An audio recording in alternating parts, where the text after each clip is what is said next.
32,000 players, $32,000. Ladies and gentlemen, this is the Deadman Autumn Finals. With a whopping 1,500 players bracing themselves for the fog in the hopes of taking home the $20,000 grand prize. This Saturday at 8 PM BST, the fog will roll in and Permadeath will be enabled. You can join mods Archie and Aiza, casters Pure Spam and Revan, and a crowd full of old school fanatics as they watch the action unfold live over on twitch.tv/oldschoolrs. Alongside the mods and casters, a few familiar faces will be making an appearance on the Deadman stage, playing in the tournament live at the ESL studio. For this final, MMORPG, Skill Specs, and Kemp Q will all be playing on stage. Today, we're going to be taking a look at their progress through the tournament so far, so you know who to root for come Saturday. First up, we have Kemp Q. From the get-go, Kemp Q has had his eyes on the prize. He wants to give the studio audience a solid performance, and he'd like to do so with a Vestas longsword. He kicked the tournament off with the standard Stronghold of Security run, followed by training up his magic, range, and agility to a decent level. From there, his focus shifted straight to Wilderness Slayer. Unfortunately for Kemp, after spending much of the week grinding away in the wilderness, he had absolutely no luck with the new global wilderness drop table. No Vestas longsword, no Vestas spear, not even any Morrigan's thrown axes or javelins. And his luck didn't get much better from there. Kemp suffered a small setback after a death in the Warriors Guild, but undeterred, he quickly made his money back, and after he got his Dragon Defender, got straight back into Slayer. On day 2, Kemp made a lot of progress and moved from slaying monsters to slaying players. He got himself a fire cape, completed quest after quest after quest, and survived a few close calls. Oh my boys! Finally, he decided to set up camp and train his magic in an inescapable quest area. This clever little strategy allowed him to get the jump on unsuspecting players as they were questing. But as you might have guessed, it didn't take too long for this strategy to backfire. Fortunately, where Kemp lacks luck in drops, he more than makes up for in getting out by the skin of his teeth. Finally got the freeze on, and that was lucky. That was lucky. Kemp has since achieved 95 strength and 90 ranged, and still has plenty of time to make progress before the permadeath begins. Much like Kemp, MMORPG started his time in the tournament focusing on Slayer in the wilderness. However, unlike Kemp, he got a stroke of luck and bagged himself both Morrigan's, axes, and javelins by the second day. Understandably, it didn't take long for him to succumb to the temptation and throw a few axes. I am pissed! Ah! Ah! Bah! Ah! Now, for the first few days of the tournament, Curtis used ranged almost exclusively while slaying, and had trained it all the way to 99 by day 3. He was also alking while he slayed, which allowed him to achieve 94 magic by this point as well. Over the course of day 4, Curtis managed to get his strength all the way to 98, and his slayer up to 83. By the time he returned to stream day 5, he had already hit 99 strength, 85 slayer, and had himself an abyssal whip. It's safe to say that his luck has been on point, and that he has had a really clean run so far this tournament. He is sure to have extremely high combat stats and is well on the way to a great setup. And finally, we have Skill Specs, who started off this tournament with a heavy focus on training up ranged and, you guessed it, grinding Wildy Slayer. But as is typical of Skill Specs, he couldn't resist the temptation of straying from the grind to go and grab himself a kill. Oh my god! That's huge. I can stack him here.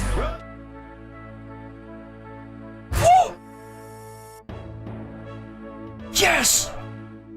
Yes! On top of grinding Wilderness Slayer, he's also been trying his luck at Barrows. After a few days dry, he finally got lucky with an Arum skirt. This put him in an excellent spot to go and buy a lot of the gear that he needs for the final. While still lacking the funds to get a decent helmet, he found an unsuspecting player AFK at Earth Warriors with just what he needed. Bro, he's AFK? No!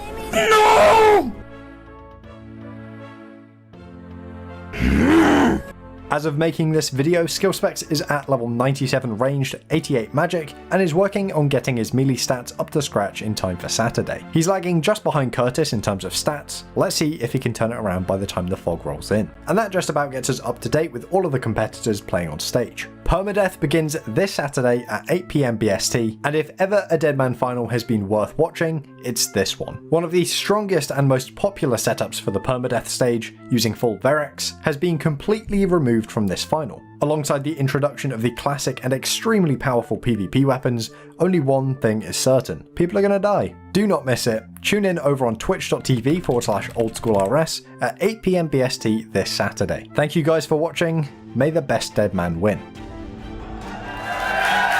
All right, guys, we are back with ESL and some more Deadman fun. We're joined by some familiar faces on stage and our amazing live audience. Ladies and gentlemen, it's time to get the introductions underway before we kick off the Deadman Autumn Finals. So, I'll be your host, Mod Archie. Thank you. Joining with me is my co-host and caster, Mod Aiza. Howdy. We've got Revan casting again, Hello, everybody. It's great to be back. Thanks for having me. of course, and Ian. How are you guys doing? Hello, I'm good. I'm excited to see the menacing VLS weapons, all the new stuff unfold in the 1v1s. I cannot wait to jump to the action. Let's get some brief introductions underway just for anybody who might not recognize you guys. I've been here since the first Deadman, so hopefully they know who I am, but I work for Jagex, obviously, as one of the moderators, helping to guide Deadman into what it is today. Mod Aiza? Well, yeah, Mod Aiza, pretty self-explanatory. Anyway, I also work for Jagex, community manager for Old School. Started off humble beginnings, and here I am now on the main stage, getting ready to cast what is going to be the best Deadman tournament that we've ever put on. Came from being a player, in the stands, Yeah. attended Deadman's. Yeah, so this will be my 4th Deadman now casting. Before that, I had attended 3 Deadmans as a player, and then joined Jagex, and here I am. There you go. One of these guys could be on stage next. Who knows? So, hey, everybody. I'm Revan. I'm probably still a new face for a lot of people out there, but if you watched the last Deadman tournament, I was casting that as well. This is actually my 3rd tournament, 2nd time casting. I'm excited to be back, and if you don't know me, kind of in the RuneScape community, I have a lot of experience with the PvP area of things. I was a Warlord of Fatality for quite some time, a main call for them, had a lot of experience with Ancient Fury as well in the main scene, so a lot of clanning, a lot of PvP experience for me, and I hope to share that with you guys on the stream. Thank you. My name's Ian, or known as Pure Spam Online. I am a content creator for Old School RuneScape, so I stream and I make YouTube videos as well, and I've been casting all of the tournaments up from the very first one, I think several years ago now, and I've played every single demo mode. I'm very passionate about the game mode, and I'm very excited to see, like I said before, all the action unfold. I think that's completely well put, actually. Probably one of the most passionate Deadman players Thank you. I've ever met, having played every single season, even the tournaments when you can't compete because you're casting. Wow. Still going to get involved. It's still so much fun, though, just to jump into the action and see how it all unravels, and then obviously for the casting now as well, it gets me more of an insight into what's been going on and a better understanding overall. And I will say my favorite part about Deadman is watching Ian die at the end. Oh, Here goes out in the one last final blowout, and it's always incredible to watch. So we've obviously done this several times at this point. In the beginning, nobody knew what to do. The meta was discovered very quickly. We made several balancing changes, very consistently made it more and more fair for everybody. But we figured out that makes things a little bit more boring, doesn't it? So we've decided this time around to throw in some very crazy weapons, the PvP weapons. Who wants to tell me about these things? Well, where do we start? Which one do we start with to begin with? Yeah, so PvP weapons, known as the Ancient Warriors equipment, were one of the most favorite pieces of content that everyone loved pre-EOC with RuneScape. Not in the main game of Old School, but have brought them back into Deadman, purely just to switch up the meta. I mean, we're talking about the Vesta's Longsword, we've got Vesta's Spear, Morrigan's Throwing Axe, Morrigan's Javelin, as well as the Zoriel's Staff and the Statius Warhammer. Each of those has their own individual special attacks, their own different types of benefits and perks as to using them, and also some of them might have a little bit of risk associated to, the Vesta's Spear, for example. That special attack isn't so much about dealing damage, it's about mitigating damage. It's going to make you immune to melee attacks for 8 game cycles, whereas the Vesta's Longsword can deal anywhere between 20 and 120% of your maximum hit, but rolls against 25% of your opponent's defense level, so it can hit extremely hard and is very accurate.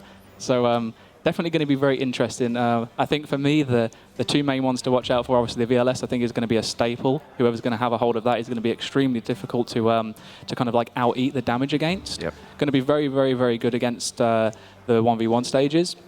But also take into account in the when we lead up to the actual 1v1 stage, we've got this whole multi-fight for so long. Zoriel's Staff is going to increase the potency of ancient magics. So for ice spells, it's 10% increased accuracy. Blood spells is 50% increased healing. I believe for Smoke spells, it's 2 times increased poison damage to start with, and for smoke spells, it's increased drain rate on attack by 2 times as well. So if you've got a hold of that and you're able to constantly keep off Blood Barrage in those piles, you're going to be at full HP, you're not going to be too worried about your supplies. And at the same time, you can also get a better chance of freezing your opponents and keeping them in an awkward position. So it's a good point. I think Zuriel Staff and Blood Barrage might be the strongest thing in these clumps of teams. Yeah. What do you guys think? Which weapon are you looking forward to the most? For me, it's got to be the Zuriel Staff. I think for all the Tribirds out there, we saw from Deadman tournaments in the past where sometimes it's really hard to keep the tempo of the fight when you're unable to hit that freeze on your opponent and stop them from moving. So the Zuriel Staff is really going to help out with that. But for sure DPS, I think we're all looking out for the VLS as well as the Sadius Warhammer. From what I've seen so far in a lot of the streams and from a lot of PKers, it really helps speed up the fights, and that thing could really output some serious damage. Yep.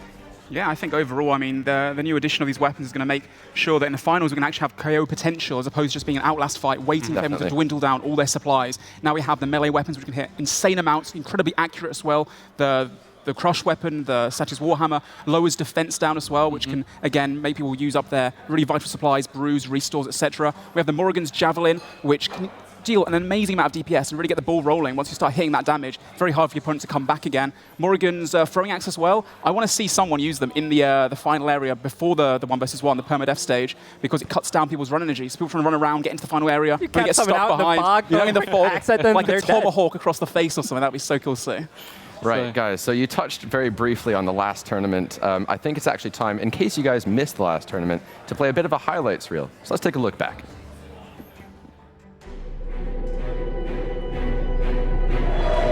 2,000 players, $32,000, 1 player left standing.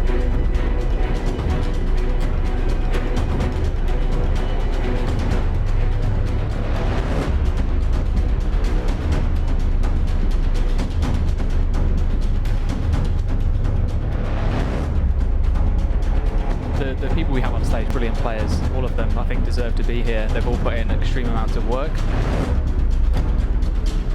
Just they're tearing through everyone lit right now. And just to reiterate, once we get down to 64 players in each area, we'll be teleported to the 1v1 area. Look at that movement in one hit, everyone moving together. Sure, I mean, for a group size this big, their coordination seems to be pretty on point at the moment. Props to whoever is out there calling out the comms, and if they're all together, they're probably in split CCs as well. So really, really hats off to them in this situation.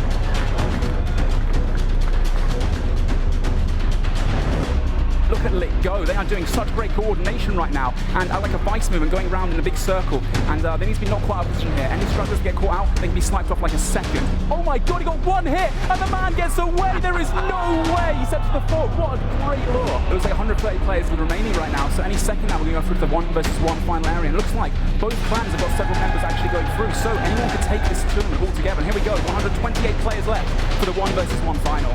All of our streamers have made it through to the final 128. No way. Give it up for Robert, guys. GG. Come on. Great strategy as well. There we have it. Max has got through. Goes on to at least 2nd place.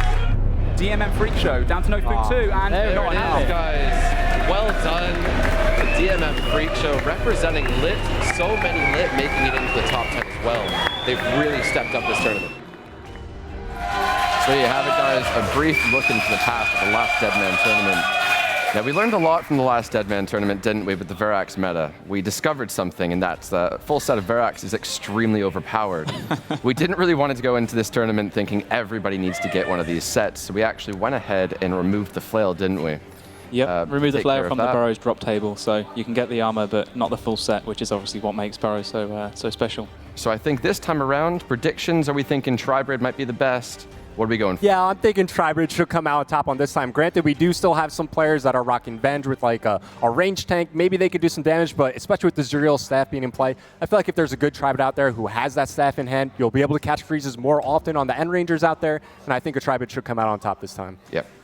For me personally, actually, I think the Rangers might be able to actually pull it through. Obviously, we have 4 times the drop rates of a lot of the items in the game, including the God Wars dungeon. So there's full Armadillo out there in the game, which has incredible high mage defense. Some AGSs too. Some AGSs too for the extra KO potential. So I'm just excited to really see what gets brought into the mix and what people have actually gone for and what items have been discovered. Definitely.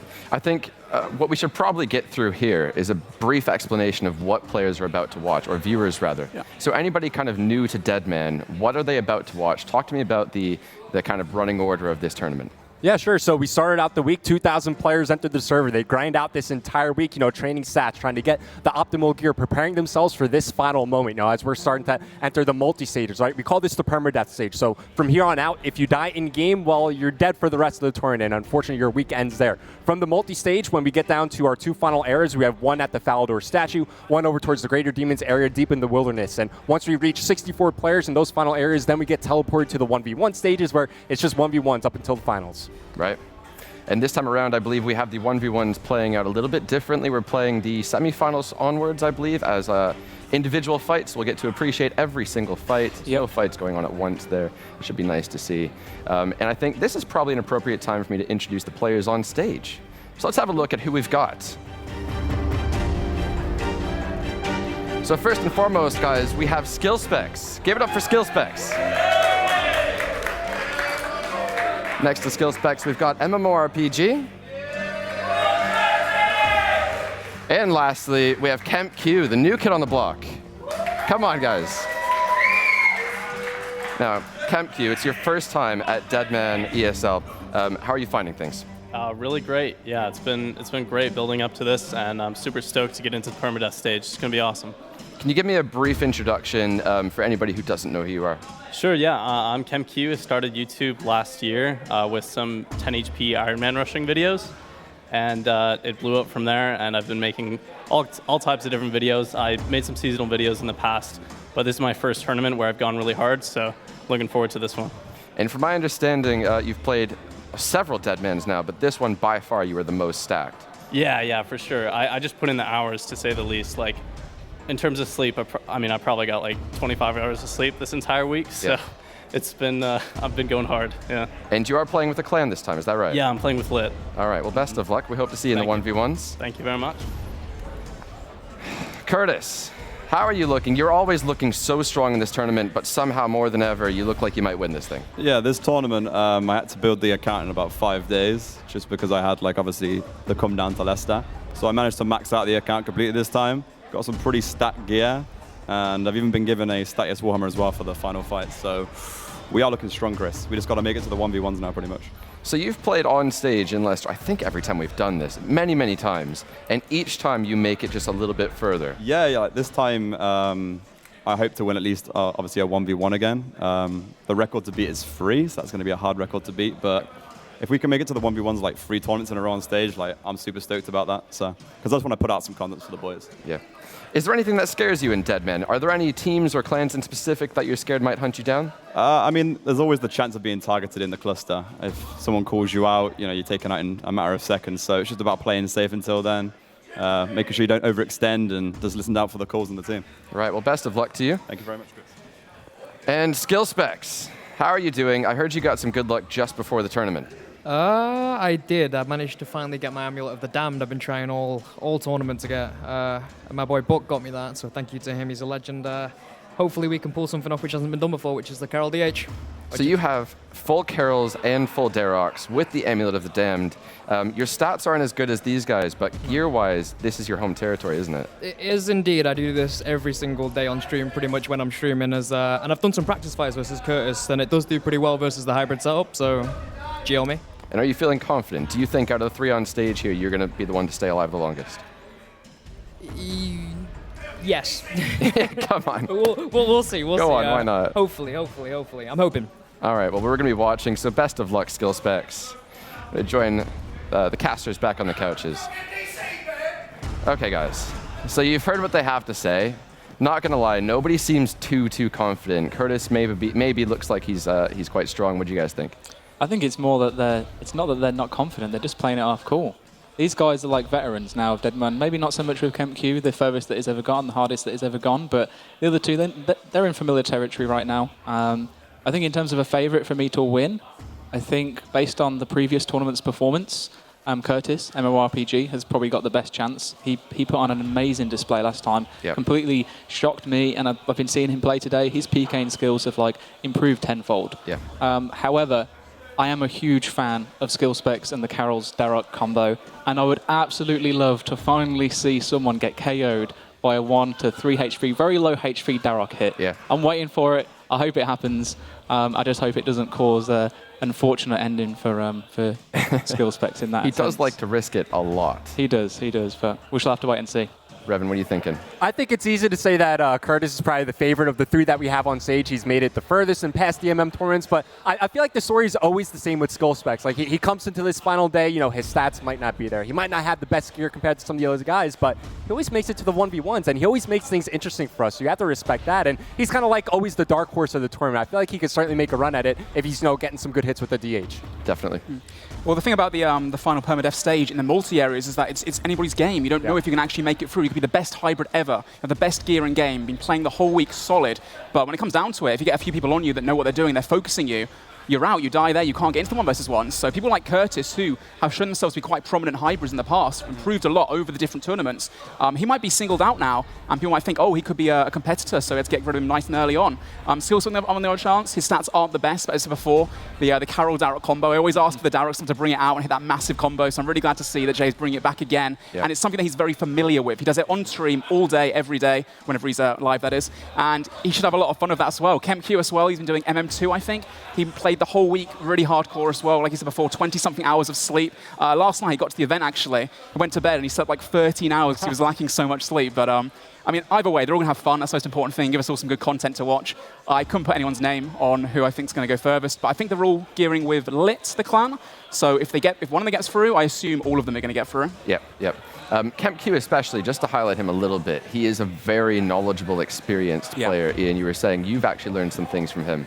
He's got a 12 HP Iron Man that is unreal. Yeah, he's spent thousands of hours on that account, quite literally. Yeah. So like I said before, he went into the Monkey Madness 2 route this time round, which is a quest that requires many requirements. And obviously, he's only got 7 days to play and plan and get your stats up. It meant he had to put all that time in and use it most efficiently as possible. Other clans have been camping up MM2, but he's managed to get through, get his levels up. He was bursting in the caves, killing the monkeys. Very dangerous, but it's paid off for him. That you saw in Ronin's video, he got a fire cape on day 2. Yeah, literally, he's been going mad. And his strategy to hide in the Quest of the Piety, King's Ransom, like underneath where the jail is, we have to get out Merlin. He was hiding there, grabbing people there. That was smart. That was really smart, yeah. But he almost died to it, but luckily he got away. Interesting. Well, it is his first time playing on stage, whereas with Skill Specs and MMORPG, they've done this many times. As we know, on a stage with a live audience, with thousands of people watching online, there's a bit of pressure. I'm interested to see how Kemp can do under that pressure for the first time. We'll see if he caves, we'll see if he goes on to win something. Oh yeah, I completely agree with you there. It's a completely different environment. I mean, you take a look at this, just like you were saying, you have a live audience. I mean, these guys, they're used to playing at home and the comfortability of their own setup, their own equipment and such. So it might be something that could take a little bit to get used to, but I mean, I've spoken to Kemp a little bit. He seems like he's more than up to the challenge. I mean, you're talking about nerves, but Curtis earlier, I was asking him about it as well, and he was saying he was just super ready to get into it. For some reason, when he's on that stage and all the audience in front of him, he feels as if he can play better and perform better than at home, which a lot of the other competitors who have not got to that 1v1 final before potentially will crumble. And if you make a few mistakes, you start to panic, it's all over for you. It's very hard to come back from a fight, especially with these new weapons in game, which output so much damage. You've got to keep your cool, and we'll really see who the true PvPers are going to be. Right, guys. So we've actually got a bit of a mention for mobile. You might have heard of this thing we're working on for Android, for iOS, obviously. Yeah, Mod IE's is going to demo something on the iPad later, as he did last tournament. But just in case you didn't know we were working on mobile, we've actually got a video to play for you, so check this out.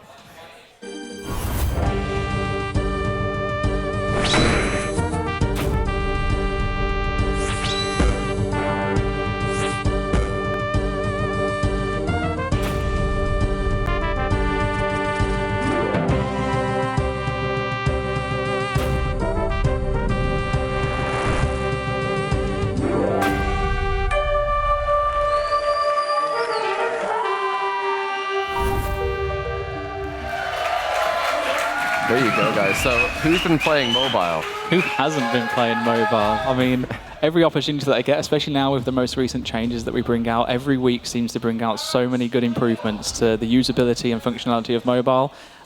One of the best ones for me has got to be the single tap to sign on. Once you've been fully authenticated, it's just a case of play now, and you're in within seconds. So when there's over a few minutes here or there, I'll just pull my phone out, off we go, and I'm fishing some sharks. So No, it's been really amazing. I can't wait until it's fully released. We've had, obviously, a lot of players have been able to access the members-only beta for Android. We've had limited beta for iOS. I just want more people to be able to have access to it now. We're at that point. I think it's very ready. It's incredible. Yeah, and it's worth noting as well, if you're a new player and maybe you don't have membership, we actually have Twitch Prime still underway.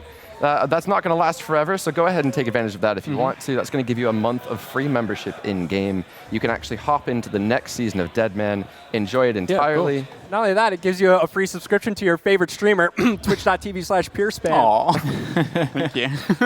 So yeah, definitely take advantage of that, guys, and keep your eyes out for mobile coming soon. Right, back to Deadman. So this season, this tournament rather, we spiced it up a little bit with the PvP weapons. Let's talk about the next season. As you guys might not know, as soon as we finish this tournament, the new season is live, literally within like 2 minutes. So this time we saw the PvP weapons. We're also adding the PvP armors. Who wants to go through those? Well, 78 defense requirement to wield them. We have all 3 sets. Morrigans for the ranged. We have Zuriels for the magic.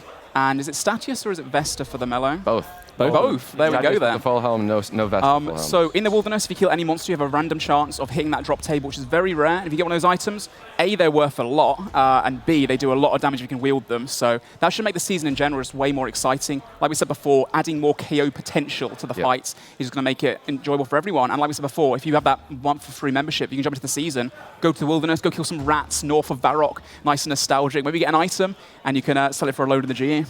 Yeah, I think like we've seen people from this current tournament that had went in and killed a skeleton just as they were passing by, and well, out appears a PvP weapon, and that's literally what could happen. So when you are in that season, if you ever remember PvP weapons from old, PvP armors, you want to try them out again. They're not in the main game. The only chance you'll have is to play within the season, but it's incredible. Credits to Mod West for redesigning all of the armors. I think they look absolutely amazing. And honestly, I just can't wait to see people, especially the best thing I think is with these kind of items, they're so nostalgic, is that because they're so rare, they're so valuable as well, is watching content creators when they get them and the reactions as to when they see that drop, just the mouth suddenly hits the floor, and it's just incredible. So. Yeah, we saw it with Curtis when he got that first throwing axe drop in the video as well. And look, obviously Deadman mode, it's all about PvP, right? So if you're going to use that Twitch Prime membership to, try out Deadman mode, and maybe you feel like it's not for you, you're not too much of a PvP player, that membership still works on the main old school servers. So if you find out that, maybe Deadman's not for you, you could go out and still play on the main server. Yeah, for sure. And there are so many new changes we're making to Deadman every single season. As we've said before, we kind of eventually got to a point where we were really happy with it. We were making some really solid balancing changes, but now we're kind of thinking, let's keep those, let's keep improving it that way, but also let's throw in some really just crazy things to really spice things up. So the PvP armors, as well as the weapons, I think are the perfect addition for that. Now, if you are a new player, if you wait the first week, maybe you don't feel like playing the first day, maybe you're here at the party, you want to enjoy the after party, you want to hop in tomorrow, or what have you. If you end up waiting a week, we give a 6-hour immunity, which can be really helpful. We've seen players in that 6-hour immunity get enough stats to go ahead and qualify to play in the tournament. So, but the best part is jumping in from the beginning, that massive rush to the barbarian, barbarian outpost, the stronghold of security in Barbarian Village, running there, get the 10K. There's so much to do, man. You got to definitely read up the rules on the Old School main page so you understand exactly what demo mode is. But the faster experience rates, the PvP enabled everywhere, just make it such an exhilarating game mode. And if you want to jump back in again, definitely give it a go.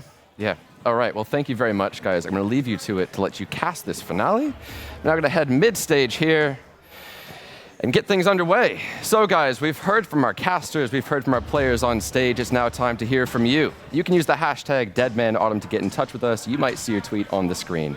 And with that said, ladies and gentlemen, it's finally time to jump into the Deadman Autumn Finals.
it. Deadman Autumn Finals finally beginning. The Permadeath stage is live. We can see here a huge clump of players got the straight pet. away.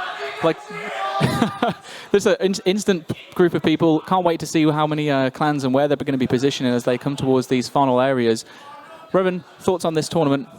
Well, I'm really excited, especially when we come down to the final 1v1 era. We already touched upon it a little bit, but I think the PvP weapons are going to have a huge impact on how these finals play out. But if you're new to watching Deadman, of course, we talked about it a little bit. This is now the multi-era. We've entered the Permadeath stage, and these guys need to survive until they're one of the final 128 players remaining in either of the two final areas, and they can progress on to the final 1v1 stage. So right now, you're going to see a bunch of clans just kind of put themselves in a position to safely walk up towards those final areas. They don't really want to engage one another at this point in the tournament. Obviously, we've just began. We've just entered the Permadeath stage. It's a little too early to die now.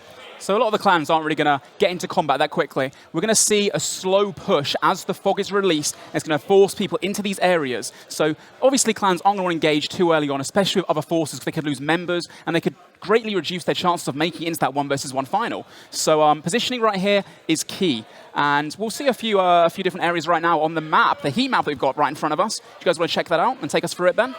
Yeah, so one of the incredible pieces that the team managed to put together for us, as you can see here, it's going to highlight the clumps of players, exactly where they are. You can see the sizes of circles. As the bigger ones obviously represent more people in that area. So the thicker colors, the bigger circles, the bigger groups.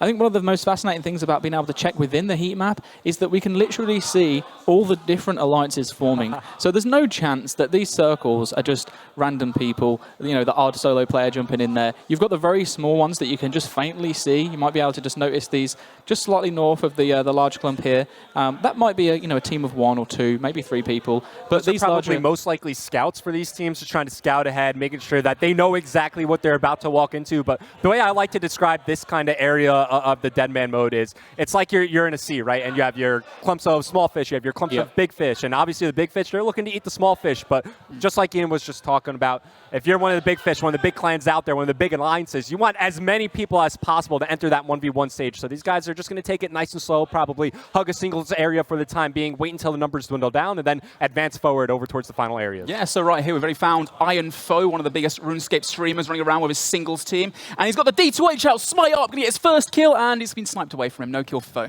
unfortunately. So clanning, let's talk about the little alliances again. Let's speak about that. Obviously, clanning's been a major part of RuneScape for many, many years now, 10+ years, all the major clans. You've been part of a major clan yourself, haven't you, Revan? Yeah, absolutely. Fatalia, I touched upon it, was a warlord for them for a very long time, a long-standing member in Ancient Fury as well. And the thing is with a lot of these teams, as they enter the Deadman mode, like if you remember back to the last tournament, it was kind of like everybody versus Rot. Like that's their first order of the business. Take Rot out of the game and then start fighting against one another. This time around, it's a little bit different. Seems like everybody's turning their attention over towards Lit, the winners of the last tournament, and for good reason. They just have so many damn people in their CC that you got to try to thin their numbers and give yourself a fighting chance when we enter the final 1v1s. I would say that this tournament is possibly one of the most competitive so far. We'll talk about the alliances and the different teams that we are aware of so far very shortly, but just into Edgeville right now, what is this this large beacon floating down in Edgeville, Ben? Yeah, so if you're not too familiar, if this is your first time to a Deadman, or if you've not seen this from the previous ones, I think it was 2 Deadmans ago iterations, we noticed that within this build up to the 1v1 stage, there's a lot of people playing it safe. People want to make sure that they're securing their foothold in the areas and really just getting a feel for where they're going to head to. So what we implemented were chest drops, where there's going to be 5 or 6 of these that are going to drop around through random places throughout the map. The players are going to be aware of where they're going to drop, and they're going to give a notification of what time they're going to drop. And within them, there's going to be some pretty powerful armor and a few little upgrades that, if all of your team members might not be up to scratch. I think a lot of the clan's tactics are to kind of like identify 5 or 10 of their key members that they have the best potential of winning. They feed them all of the gear. This is your opportunity to get some gear that if you haven't, if you're not as up to speed, maybe you're rocking D-Hide or that rune armor, you want to upgrade yourself to a bit of Barrow's equipment. Those chest drops are going to drop down, someone's going to be able to click on them, and one lucky person is going to get the content. And here is the power of the Morrigan's throwing axe. We can go back to the Barrock East Bank potentially. We just saw level 86 there, attacking guy in full. Is that Darok's really high tank gear, but the level 80-something was hitting through his pro and actually winning that fight. Just goes to show the sheer power of them. In Edgeville right there, next to the supply chest, we saw, I believe it was Lit. I saw a few familiar names. And do you want to talk about the alliances now then and discuss those? Well, I mean, we have got a huge amount of clans participating in this tournament, and I believe we're looking at 3 major groups of alliances. So 3 groups of separate clans that have came together to help give themselves the best chance of winning going forward. In terms of sizes, we're looking at over 100 in each one of these alliances. Some clans themselves have got 100 members just on their own. Incredible for them to come together. I think one of the biggest success stories that I've been given information on so far is a kind of like a solo clan that came together last tournament known as Rads 201, the Rads Alliance. They actually formed into a clan now. Yeah, it was 2 tournaments ago that they were a solo alliance for lots of solo players to join. And then last season, or last tournament rather, I believe they joined forces properly as their first official clan. And now they're a CC with literally over 100 members now, an official clan. And they've got a lot of experience in Deadman mode, a lot of prolific solo PKers too that have joined them. I believe Alfie might be going with them too after the last tournament too. GG. Gimme Gimme, as they're known now, is going to be alliancing with a clan called Cutthroat, CT, who have been around for many, many years too. They have a clan of 60+ people. We've heard that Rot are also going to be joining them with around 20+. And overall, that should be one of the biggest armies around. And the supply drop's actually hitting right now. Where's it dropping? Should be the Edgeville one, right? Where Lit was located? Of course. So obviously you only get 1 item from that supply chest, which means whoever's in Edgeville right now and decides to grab it will get themselves quite a unique upgrade. There are things like Furies. Oh, it's Varrock Center. Has anyone got it? I suppose someone else... Oh, that's the next one. The potential next chest coming out into there, yeah. So if we move back onto like the alliances that we have at the moment, talking about Gimme Gimme, previously known as the Rads Alliance, I believe, as I say, they're allied with Rot alongside Cutthroat and Tartar. And the other 2 big alliances, from what we've been told, seems to be the Lit Alliance with CD and EX. I believe they are also then got Divine Legion and Weed Blazers, as they were no longer part of the Cold Alliance. Yeah, so last time round we saw a huge force of Lit members, known as the Cold Alliance. You had Lit themselves, Overtake, I believe, CD, and a few other guys too. And it was just like an unbeatable force, hundreds and hundreds of players. But unfortunately, they decided to split ways. Since last time, there was a lot of inner BSing going on, backstabbing, and some people trying to get as far as possible. So I believe a few of them have gone their separate ways, and we've got all these smaller clan divisions, which are still huge, hundreds of people worth. But it means that it's really anybody's game. I don't really know who's going to turn out on top at the moment. Each alliance has got around 200 members sometimes. Yeah, so it's incredible to see. And in fact, how about talking about seeing things? Let's take a look at what our guys on stage are doing currently. So we can see here now, we actually see live feed from them. And I believe actually we're going to be able to do a quick listen in. So looking at who's actually active, maybe we can have a listen to what KempQ's saying at the moment. Absolutely nothing by the looks of things. He's concentrating, trying to run away from Edgeville. I believe you maybe forgot something in the bank. Looks like it. I believe that he's with Lit as well. They're all with Lit right now, which take a look at his inventory setup. Look at how many brews he's actually bringing here now. In these multi-fights, it's really important that you have some sort of food to combo with. If he starts taking a lot of damage in these multi-areas, he's being caught. And yeah, he gets caught out over towards the bank.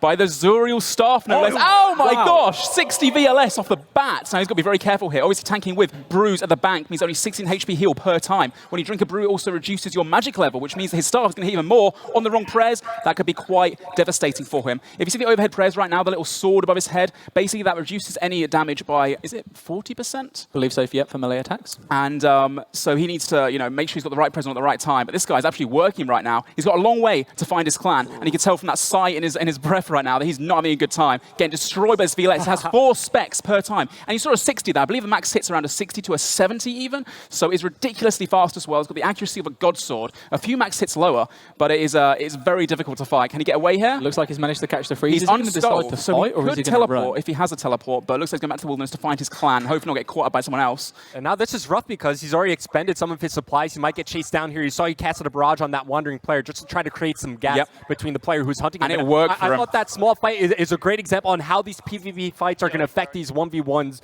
area as we progress towards that final area. But here you go, taking a look at over towards the Edgeville Monastery. We have another big group of players here. Once again, just to reiterate, in the early stages of the Permadeath stage. These guys, they just want to stay alive. As time progresses, as players start to drop, you could already see that there's 736 remaining. You want to be part of that 1 out of 64 in each of the final areas if you want to advance to the 1v1. So these guys, they're just going to stay alive until they're absolutely forced to engage one another. And let's talk about gear as well a little bit. So obviously they've had a whole week to prepare for this moment. A lot of people we can see rocking the Barrows armor, some of the best defensive and offensive gear in the game currently, except for God Wars Dungeon, of course, which we'll probably see a little bit more of later. Now, this team here, they've got a lot of people in the Barrows gear as well, but you've got a few other people that haven't quite put in as much time. They've got the Dragon Med Helm, quite iconic as well. Those just are the the Black meat shields. D-Hide too. The meat shield, yeah, the first line of defense is the people that fly in. Those Cannon are the fodder, guys, as they're known. yeah, we know you're not the best tribe. Just go out there, try to absorb some damage. some We want our damage. best guys to make it through, but you know, if they want to make it through, the more people, the merrier for these guys. Sure. But you can clearly tell what kind of role these guys are playing for their team based on their gear. Of course, and different styles as well of attack. We have 3 different styles in RuneScape. So we have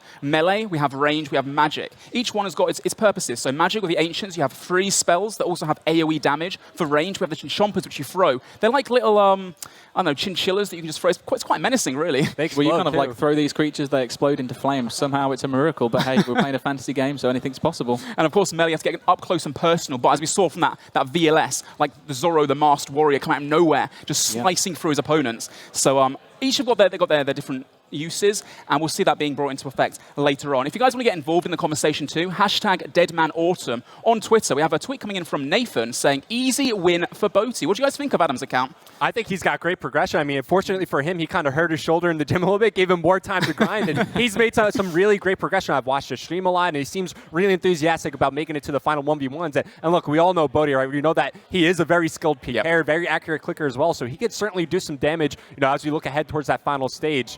But here we go. Supply drop 45 seconds away from dropping here in Varric Square, and we already have some players set up for it. 122, he's got the Statius Warhammer, for the first time we've seen that weapon too. And again, it can bop like 50s on the guy's forehead, it's going to be very strong. And it's a 5-tick weapon too, so it's a bit faster than a Godsword, but similarly accurate. And I guess they're just fighting over this chest right now. A lot of the bigger clans not actually here for some reason. I think if I'm not mistaken, one of the names there was Asian Andy Deadman mode. Not sure it's the right one. Well, I believe himself and maybe Ice Poseidon are participating in this tournament. Potentially then. For those that aren't aware, he's actually an avid RuneScape player, Asian Andy is. He's constantly playing Deadman in the seasons, always messaging me across how tired he is because he just doesn't want to stop playing. But that's the great thing about Deadman is so many players are so passionate about it. For them, it's almost all that they want to play. Well, like we're about to get the chest drop right now in Varroc's center. Might be to seal the item as well. Guy in blue, D-Hide, the Myth Kite, going to snipe it out of nowhere. If he can get it frozen, though. Oh, and who's it? Squished Romeo. Did anyone get it? No one's jumping on it yet. The Zuriel Staff Man already got some crazy gear. Grabbed it. Mizic Chara, I believe his name was. Yeah. Beautiful. I don't know what he got from that, but maybe we'll see him wear it. So in terms of like gear, actually, so interestingly, as of 4 o'clock today, there was only one player that decided to take along 3 different types of PvP weapons. So I believe Mika279, as we all know and love, he is rocking Vestas Longsword, Statius Warhammer, and Zuriel's Staff. Wow, he's got everything. The only player to have all 3 as of 4 o'clock. That may have changed, obviously, since the time that we've been here. Yeah. Then we've also got some other players, like, for example, Deadman Mode Freak Show. It was got very far in the last tournament, previous winner. He's at 4 o'clock. He had both Vestas Longsword and Zuriel's Staff. I imagine he's increased that as well now. Some other interesting stats in terms of like our players. So we had a look at who was our highest rated in terms of combat stats. In fact, it just happened to be Alfie Rules. Speaking of Alfie, actually, you mentioned that, but I believe just before we went live, we looked at the clips page, and Revan, you saw Alfie dying, trying to make himself a malediction ward. You have to go all the way to like level 50-something wilderness to, a bit like Mordor, you know, to forge the ring. You've got to go all the way up there, in the middle of nowhere, to forge this shield. And unfortunately, he was stream sniped by a bunch of players, and he fell, lost his shield. I don't know how much that set him back. Unfortunately, he didn't lose any stats, but still, quite a crushing defeat, so close to the finals. Considering being so high in terms of combat level, we would hope that he'd be able to bring that back, and he's got enough in his safety deposit box, especially now when those items, they're not really, you know, you're not really going to be selling them, okay? You've got the next couple of hours. That's probably there for him to go back and pick up. All right, buddy, this is where you change your prayer. Come on, he's just barraging you, like throwing that magic prayer. You know, some of the basic mechanics that you see in, you know, high-skilled PvP players, you got to be able to switch your prayers. You got to be able to adapt on the fly to what your opponent is throwing at you. But just adding into the conversation about what we just had about Alfie, it kind of sucks for him because we saw earlier in the day as well, he made a big trade for a VLS, and he traded away most of his top-tier gear thinking that he'd be able to rebuild in the amount of time leading up to the finals, just trying to do these barrel runs. Unfortunately, he gets cut down. It's just sometimes the way that it goes, though. If you're going to go out there and take that risk, especially so late into the tournament, I mean, personally, I probably wouldn't have done that. No, I think that was a really silly mistake to make. Call to make. And but I mean, like I said before, he had to get away with all his armor. Oh my God! Good finish him here.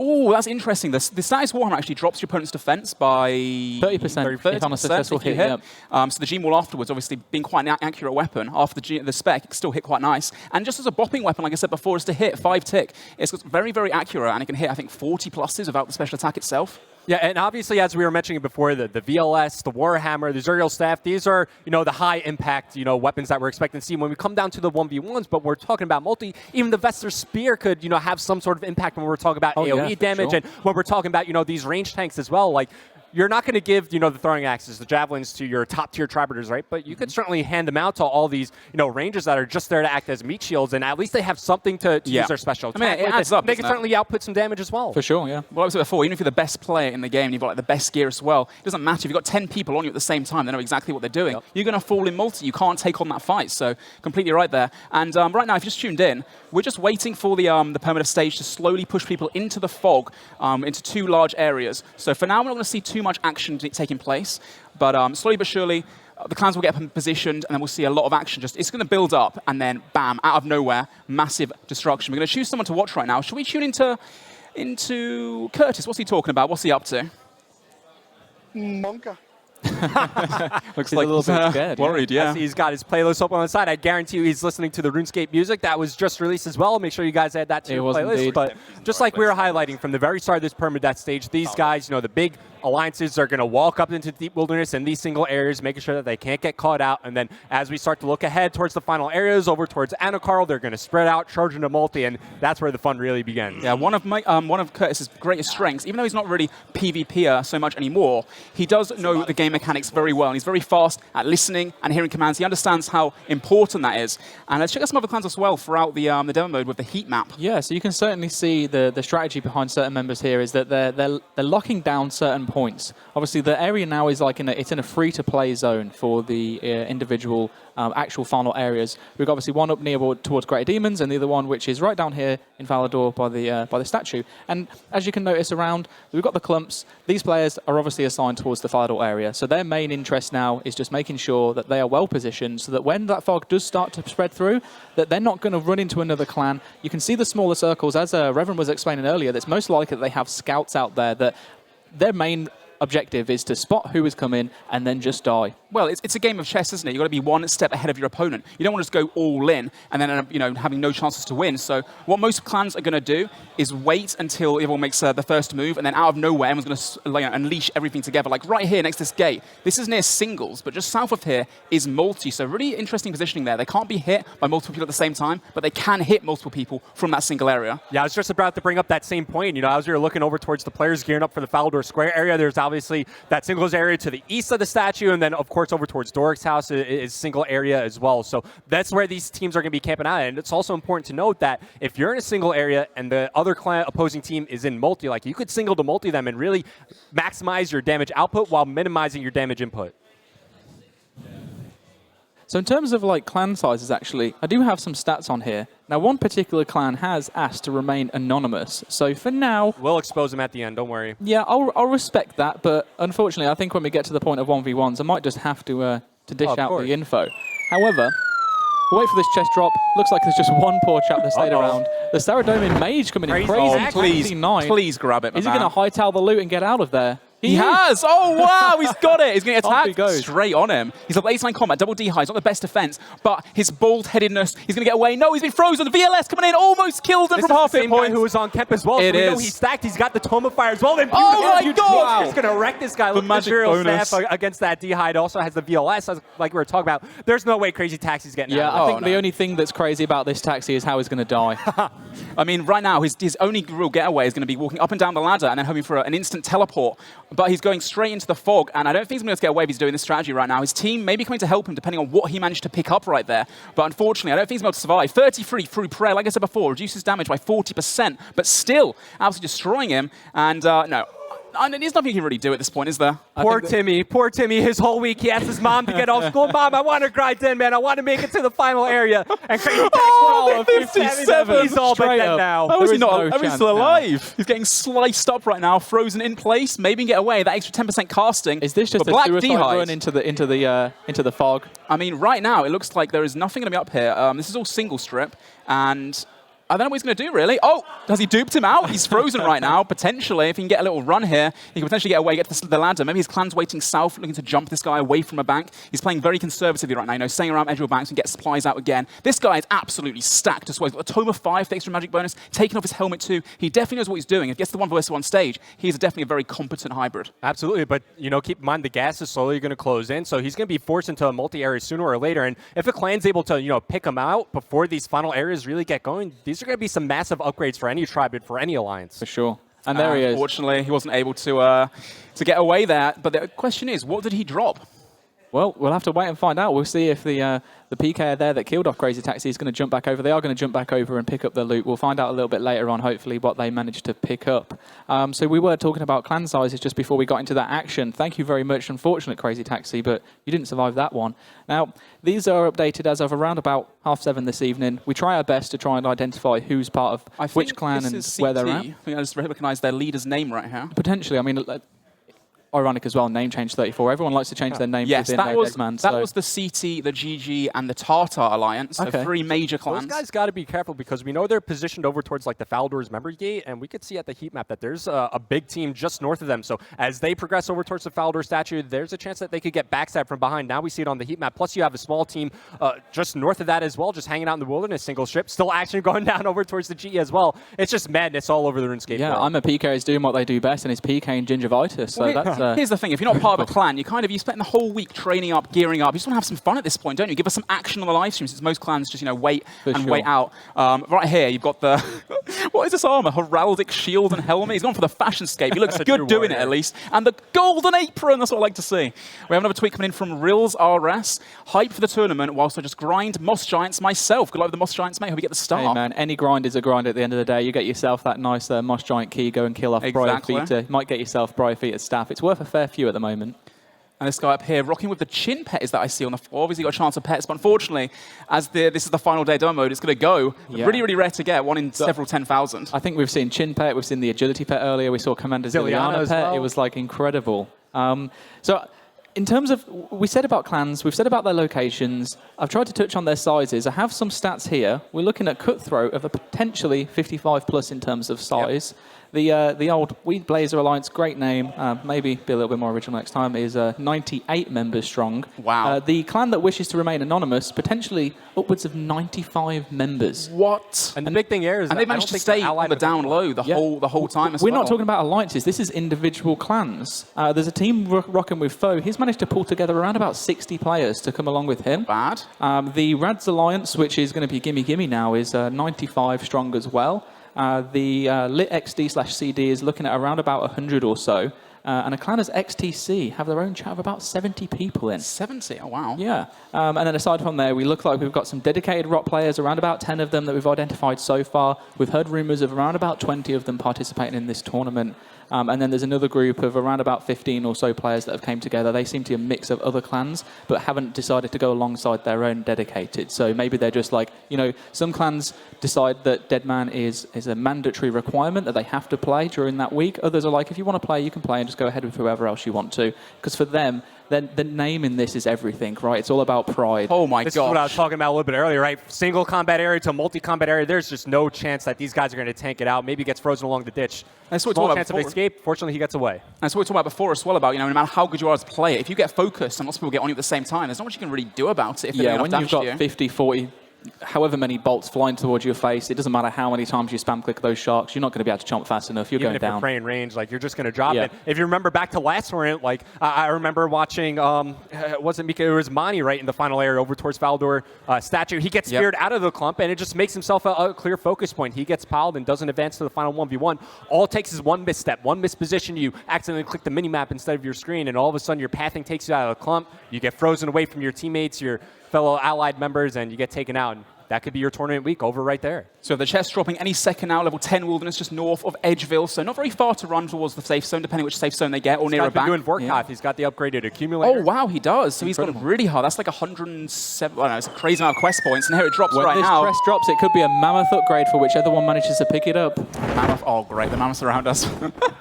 Well, here we go. Who's going to grab it? Looks like, Oh, he got himself the item, Risk AGS. The DFS was that. Straight he away, put it that was straight DFS, on. yep. So that is the best in slot shield in the game, apart from, of course, like the Elijah and stuff like that, which most people don't go for Corp, really. It's quite a difficult boss to kill, especially in demo mode, where it's dangerous everywhere. But the other guys decide to hightail it out of there. He realizes, now I'm not going to take on a fight with a DFS. There's no point in that one. So walking away with some really nice lutations there. Interestingly, you say about Corporeal Beast. And one of the changes, we've talked about PvP weapons a lot and how those have introduced new metas. They're very strong.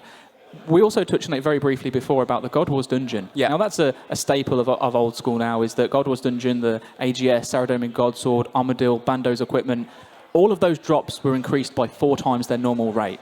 I've heard on the grapevine that a few members managed to get into God Wars dungeon very early. By day 2, they'd picked themselves up around about 3 Zamorak spears and have been camping Corporeal Beast since day 3. Wow. I believe that was Cutthroat. I'm not too sure if they got anything from it. I guess we have to wait and see exactly what happens. But we yeah. have seen, there are definitely 2 AGSs in game. There are certain members that have shown us over images of having multiple Zenites, so they're probably going to be turned into the Ring of Suffering. If you've been familiar with previous tournaments, Ring of Suffering is a very, very, very good ring in the 1v1 scenario because it's so tanky, it offers such good defensive bonuses, but also has a recoil effect, similar to that of the Ring of These guys are Recoil. going to get slaughtered, man. Look at their gear. I mean, you have a guy there with like Varrock's Chef's top hat bottom. He's dancing got away. Torax hammers, Aram's hood. These guys, they're going to charge right into GDZ and they're going to get mobbed. They seem to be happy about it. This guy's having a little jig along. He's good. He's feeling all right. Blue D-Hide, Chef's hat. He's a true warrior. Dinosaur Junior too. What a cutie. Oh, God, are they going to walk into the other clan now? Because the clan's towards the west, and obviously soon they can't stay here forever. They're slowly going to be pushed in by that fog. As it starts hitting harder, you get pushed to the final areas, and at that point, you've got to kind of engage in combat. Whether you've got wearing a chef's hat, or you've got Torax hammers on, or a VLS, doesn't really matter. You've got to get involved. And this is what we're going to see as well, the clans' coordination really coming into effect. The true clans, even if they've got only 30 people, 40 people, if they're fighting a team of 100, if that 100 isn't utilizing its numbers well, if it's not coordinated enough to push all round, wrap round, and engage in the combat, then that's just numbers that aren't really being used. Oh, absolutely. Organization and just general listening is key for these big multi-fights. You have to stay near your clan members. You have to focus damage with them. I mean, sure, sometimes, especially with pay-to-play gear, you might be able to output enough damage to kill a player by yourself, but it just makes it so much easier if you're attacking the same person as 30 other of your teammates. Not to mention, of course, the fact that the more people we've got on the same target at the same time, obviously, if you get hit by someone, you've got to stay calm and you've got to be able to actually eat food and still do damage at the same time. Otherwise, you're going to be, like I said before, just a useless member, really. Helps if you have your sounds on as well. That way you know for sure when you're getting hit. And it's always safe to say that as soon as you start taking damage, especially in these big fights, you should start eating. All it takes is 1D spear spec, and all of a sudden you get focused and you get taken down. Yeah, so we're having a look at another player's screens here. The last person, I guess, it would only be fair if we just jump in and have a look at what Skill Specs is up to. Yes, we talked about skill specs earlier. He has the Amulet of the Damned, which has a special effect on a lot of the Barrows items. So for Darok, if he's wearing the full Darok set, has a 1 in 4 chance of having like a vengeance effect, like a recoil effect back. And the Carols itself, when he's wielding that, with the full set, the Carol's bow has a 1 in 4 chance of doing double damage, the second hit being half of the first. So if you can max like a 26 or something in the current gear that he's got, or a 25, I think, he'll be hitting a 12 as well with 97 range. He predominantly adopted the style of range because he realizes he's going to be far casted. He might get frozen in place a few times. And if he gets down to that low hit points, obviously Darok's, when you're low hit points, you pull out the axe, you can hit 80s and 90s, so we can see some really huge. I'm really hoping we see some big hits like that, and I believe he's also rocking the Vengeance as well, so that's going to help him, especially if he gets to that 1v1 stage. But one thing that might be working against him is because he's using these two-handed weapons, he doesn't have like an anti-dragon shield, and he's not sipping any anti-fires as well, so if he's going up against an opponent that's using Dragonstone Bolts Enchanted, that spec goes off, it could really, put a quick end to your tournament. But now we're starting to see these clans spread out, entering the multi-area, and soon enough, these big clusters are going to form, and the action's going to begin. Well, I said before as well, these people on stage, all 3 of them, they are in the clan Lit, or the Lit Alliance, which means that they've been pushed into 2 different areas. Now, KempQ is by himself at Falador. It looks like these clans have ran into the few people on the outer edges of the clump, and I'm really glad, actually, because we've got 6 players remaining. It's putting me a little bit on edge at the moment. Thankfully, that's going to go down shortly. Oh, absolutely. And Martin is actually in a different area from the other guys down in Falador. So either way, if their clan still wins one of the areas, we'll hopefully see at least one of the guys on stage going through into 1v1. Of course, like we said before, only 64 players from each area go through to those 1v1s. So dwindling down now to the numbers when people start getting involved into the fights. They're going to drop like flies. And it was great last round. We had all 4 players on stage that were there, make it through the final 1v1s. Let's see if these 3 could replicate that as runs have been turned on. And now the charge has begun over towards the GDZ area. You're going to see these Lit guys try to gain some early positioning. But we have the luxury of having the heat map right in front of us. We know that there are already clans positioned, whether it's over towards the new gate, downloading your single strip. They're all ready to converge on this one final area. We see a lot of familiar names here as well. We've got Mika, who's been going absolutely mad the whole time. We saw, I believe, Curtis was also there as well. But yeah, checking out the heat map, we have 4 massive forces, 2 from the west, 2 from the east. Now, obviously, the east is single strips. The guys standing over to the east can't be attacked by other clans. They're just waiting and biding their time. But obviously, eventually, they have to be pushed in. And when that happens, it's anybody's game. And you see where Lit's positioned right now, just a little bit to the southwest of them is another big cluster, so they could get caught out in multi here. Granted, they do have old gate if they just want to charge through, try to force the other clan to funnel through the gate, and then they could wrap around their new gate. There are definitely options here for Escape if they're feeling some pressure. For sure. I mean, what's really interesting, I find, is like, obviously, we have the great ability to be able to look at this heat map, whereas the players don't have that level of hindsight. Or they would insight. love to have it, though. Yeah, if they could, they would notice that when we saw the one group that came and that are hugging the fence currently and brushed past the outer edges of that other group, the other group is actually bigger than them. Yeah. So they could have taken that chance to kill them off. Not only are they bigger, they severely outlevel and outgear them. For sure. Now, we have another chest drop coming in. This one actually contains the Infernal Cape and an Amulet of Fury. So it's the only time that you get an Infernal Cape for not killing the Zook and not get banned by Mod Sween. Well, the Infernal Cape itself gives a +8 strength bonus. It looks like this guy's got it with the D boots, 114 combat, so we can definitely utilize it. That is 2 max hits added on. The Fury itself, too, has some great stats. On right away, too. Huge defense bonuses, some prayer bonuses too, and just all over. It's just a great amulet to have. Drops his glory on the floor, doesn't need that bad boy anymore, and looks like his friends around him too are rooting for him to go far. He was probably allocated that item, and CT now moving down into the Falador area, changing locations, getting a bit closer in, so if they do see another clan falling in, they can be the first ones to hit it. There's a tight little corner that they're moving into all the way towards the south where they will still be in the single area, but they will have the opportunity to maybe hit some players in multi if they get caught out of position, so they're still safe for the time being, and keep in mind there is a big group to the north of them over towards the Goblin Whoa, Village. There's a big group to the east of them as well, over towards the Mysterious I'm sorry Rock. to interrupt you, but is that a Zamorak pet that guy with the staff of the north has got? Tree? Oh my gosh, he's got we're doing Zamorak then, that clans. They must have Staff of the Deads, they must have Hasters, or at least Spears as well.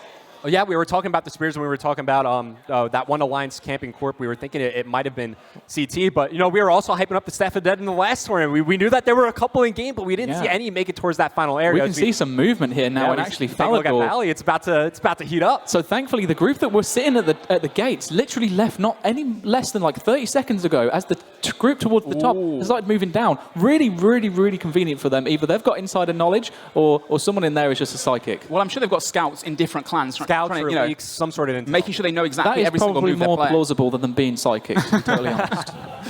Oh, and some guy steps out of position, loses his full Darox. A lot of gear upgrades there, yeah. That's a lot of upgrades. Yeah, obviously, in this Permadeath stage, if you die with Barrow's armors, it doesn't turn to 0, degraded. You can just pick it up and pop it straight on. Same with the DFS as well. It's got fully charged on it. So if you can kill someone with some good gear, it's definitely worth, committing to the fight and taking it for the 1 versus 1 stage. And look at the large majority of the tanks here. I see a lot of climbing boots, some Mista boots on them. So getting that D boots drop, at least it upgrades one of your members. Still some damage being output here in singles, but as the fog starts to set in, these guys are going to be forced over towards the final multi-area. That guy was trying to backstab. He just gets turned on by everybody at the same time, and bam, he's out.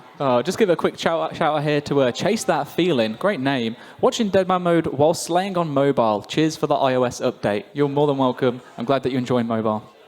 So still down here, Cutthroat, Tartar, Rot, frontline members as well, all in the southwestern region. Up north, it's going to get very interesting very quickly. Now, this middle area of the Demonic Ruins actually increases your prayer. But if you get caught in there by freezes, by clumps, it's a 1x1 square to get in and out. It's like a little doorway. If you get caught there, you are screwed. So we're going to see a lot of clans sticking around the borders, trying to get sucked in too easily. And positioning here and coordination is literally everything. You're starting to see them prepare for the engagement that's about to happen. Some players, starting to venge some of their teammates, getting ready for this engagement. And it's nice to, try to position some of your mages inside this GDZ area. If you're holding that eastern door, you could have your mages, toss out some barrages towards the western side doors. Just try to catch people out of position. Holding that real estate could really help out your team with locking down this final area. Both of these forces are huge. Could we get, by any chance, confirmation on the southeastern team, potentially, that we're seeing right here? Because I don't really recognize any of the names. It'd be awesome to put a clan name to it. Yeah, hopefully we can get some of that info in there. We see a fire-making cape as well. It could be at GG. We know that Gimme Gimme has got like 100+ members, the Solo Alliance previously. They're doing exceptionally well. So maybe we've got the GG up here and the Cutthroat down in the southwest. We have got a lot of lit members here as well, big names, Be the Victim. There we go. That's the freeze I'm talking about. If you get caught in the middle, I mean, there's not much you can really do. You just get clumped so easily. But will the other clan retaliate? Because if you get baited into the middle too, like lured in. Instantly dropped. That's it, exactly. And, that's just one misstep. Maybe he misclicked, on his mini-map, got dragged in a little bit over towards GDZ, just like we were talking about. You step out of position just for 1 second, and that could mean the end of your tournament. As these guys, they're just locking out to the area. What's going on around the GDZ still in single strip? We have this big group of players just ready and waiting to pounce over towards that final area. Of course, players still setting up over towards Falador as well.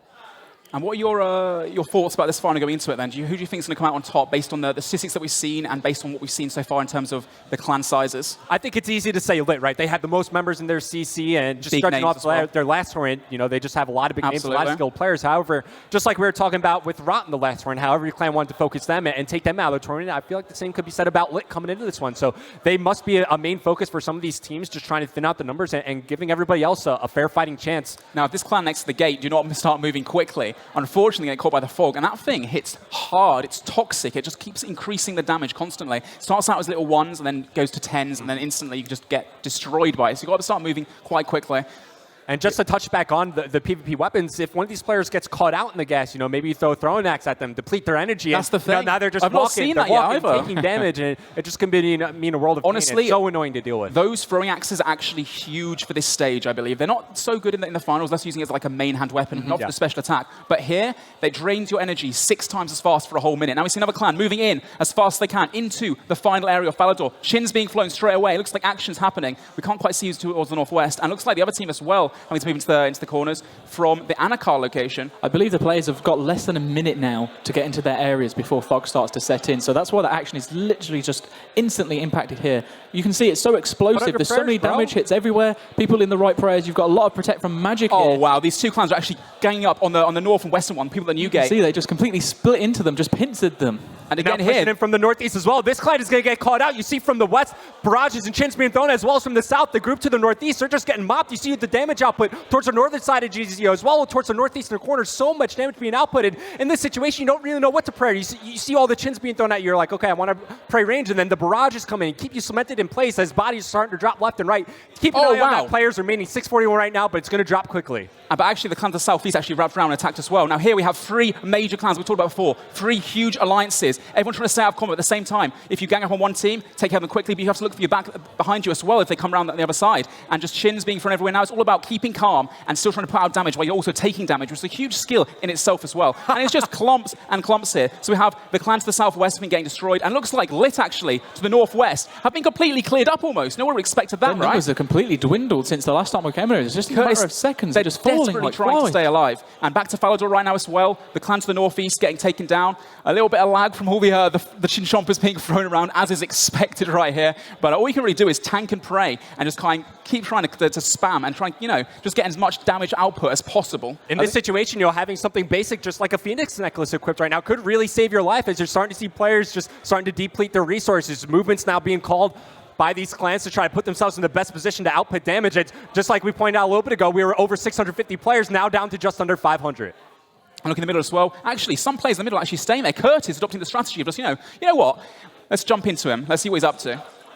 So auto-casting Blood Barrage as well, that's going to help him sustain in these big fights, and you can see him just hugging his tank here. He doesn't want to put his rubs on, he wants to maintain, high defensive bonuses just to try to stay alive, mitigate the damage that's going to be incoming. You see him just casting, running back, just trying to stay safe in the middle of GDZ. Well. I'm really surprised he's actually staying inside the middle as well, because that's usually a place where you normally get hit. But obviously, if the other clans aren't going to focus the middle, they're going to fight each other, and hopefully he can then, kill up the remaining score and hopefully jump into that last 64 players in his area. You can see skill specs as well at GDZ. He's hiding inside the key, just trying to stay alive, surviving till the very end. Meanwhile, over at Falador, still over towards the northwest corner of the statue, lots of damage being output here. I see some Staff of Deaths as well over towards the western side of the fight. Still massive clumps being formed. That clan to the northwest is getting absolutely destroyed right now by the south and from the east. They can't really do much. Yeah, it's ridiculous. What can you do in that situation? How about let's go and have a look at what skill set he's up to, see if he is being sneaky enough. There he is, hiding away, not taking too much damage he's here. low on supplies though. He only has, 12 brews left? Well, unfortunately, he's not there with Mage, so he doesn't have the option of using Blood Barrage like everyone else is. So the only way he's healing is by using those Saradomin brews. And you can see him desperate, like all the loot piles around. He's like, looking, can I find some more brews? Can I find some more supplies to try to stay alive here? Finds a black mask as well. Picks it up, why not? Not sure how much that's going to help him out here, but still, just looking at the loot piles. I think it's so tempted to go run around and pick up that rune kite, but it's not really going to help you out much. It's not a serious upgrade. You want to try to find maybe runes. If you can find some soul runes, if you're on ancient magics, try to get some blood barrages out there. Anything to help you sustain and stay alive, that's what you're looking for on the ground. But he's still got so far to go. 400 plus players left. Can he wait it out, or is he going to get sniped now that he's been exposed in the middle? Now back to Falador. We still see 3 of the major clans, although the top one, Northwest, the ones that were a bit late to the party, the ones that were hiding at the gate, they seem to be mostly cleared up. And again, we see this massive movement of all the clans that are together, and that coordination, moving as one big unit. And it's so important that they all attack at the same time as well to get that jump on the opponents.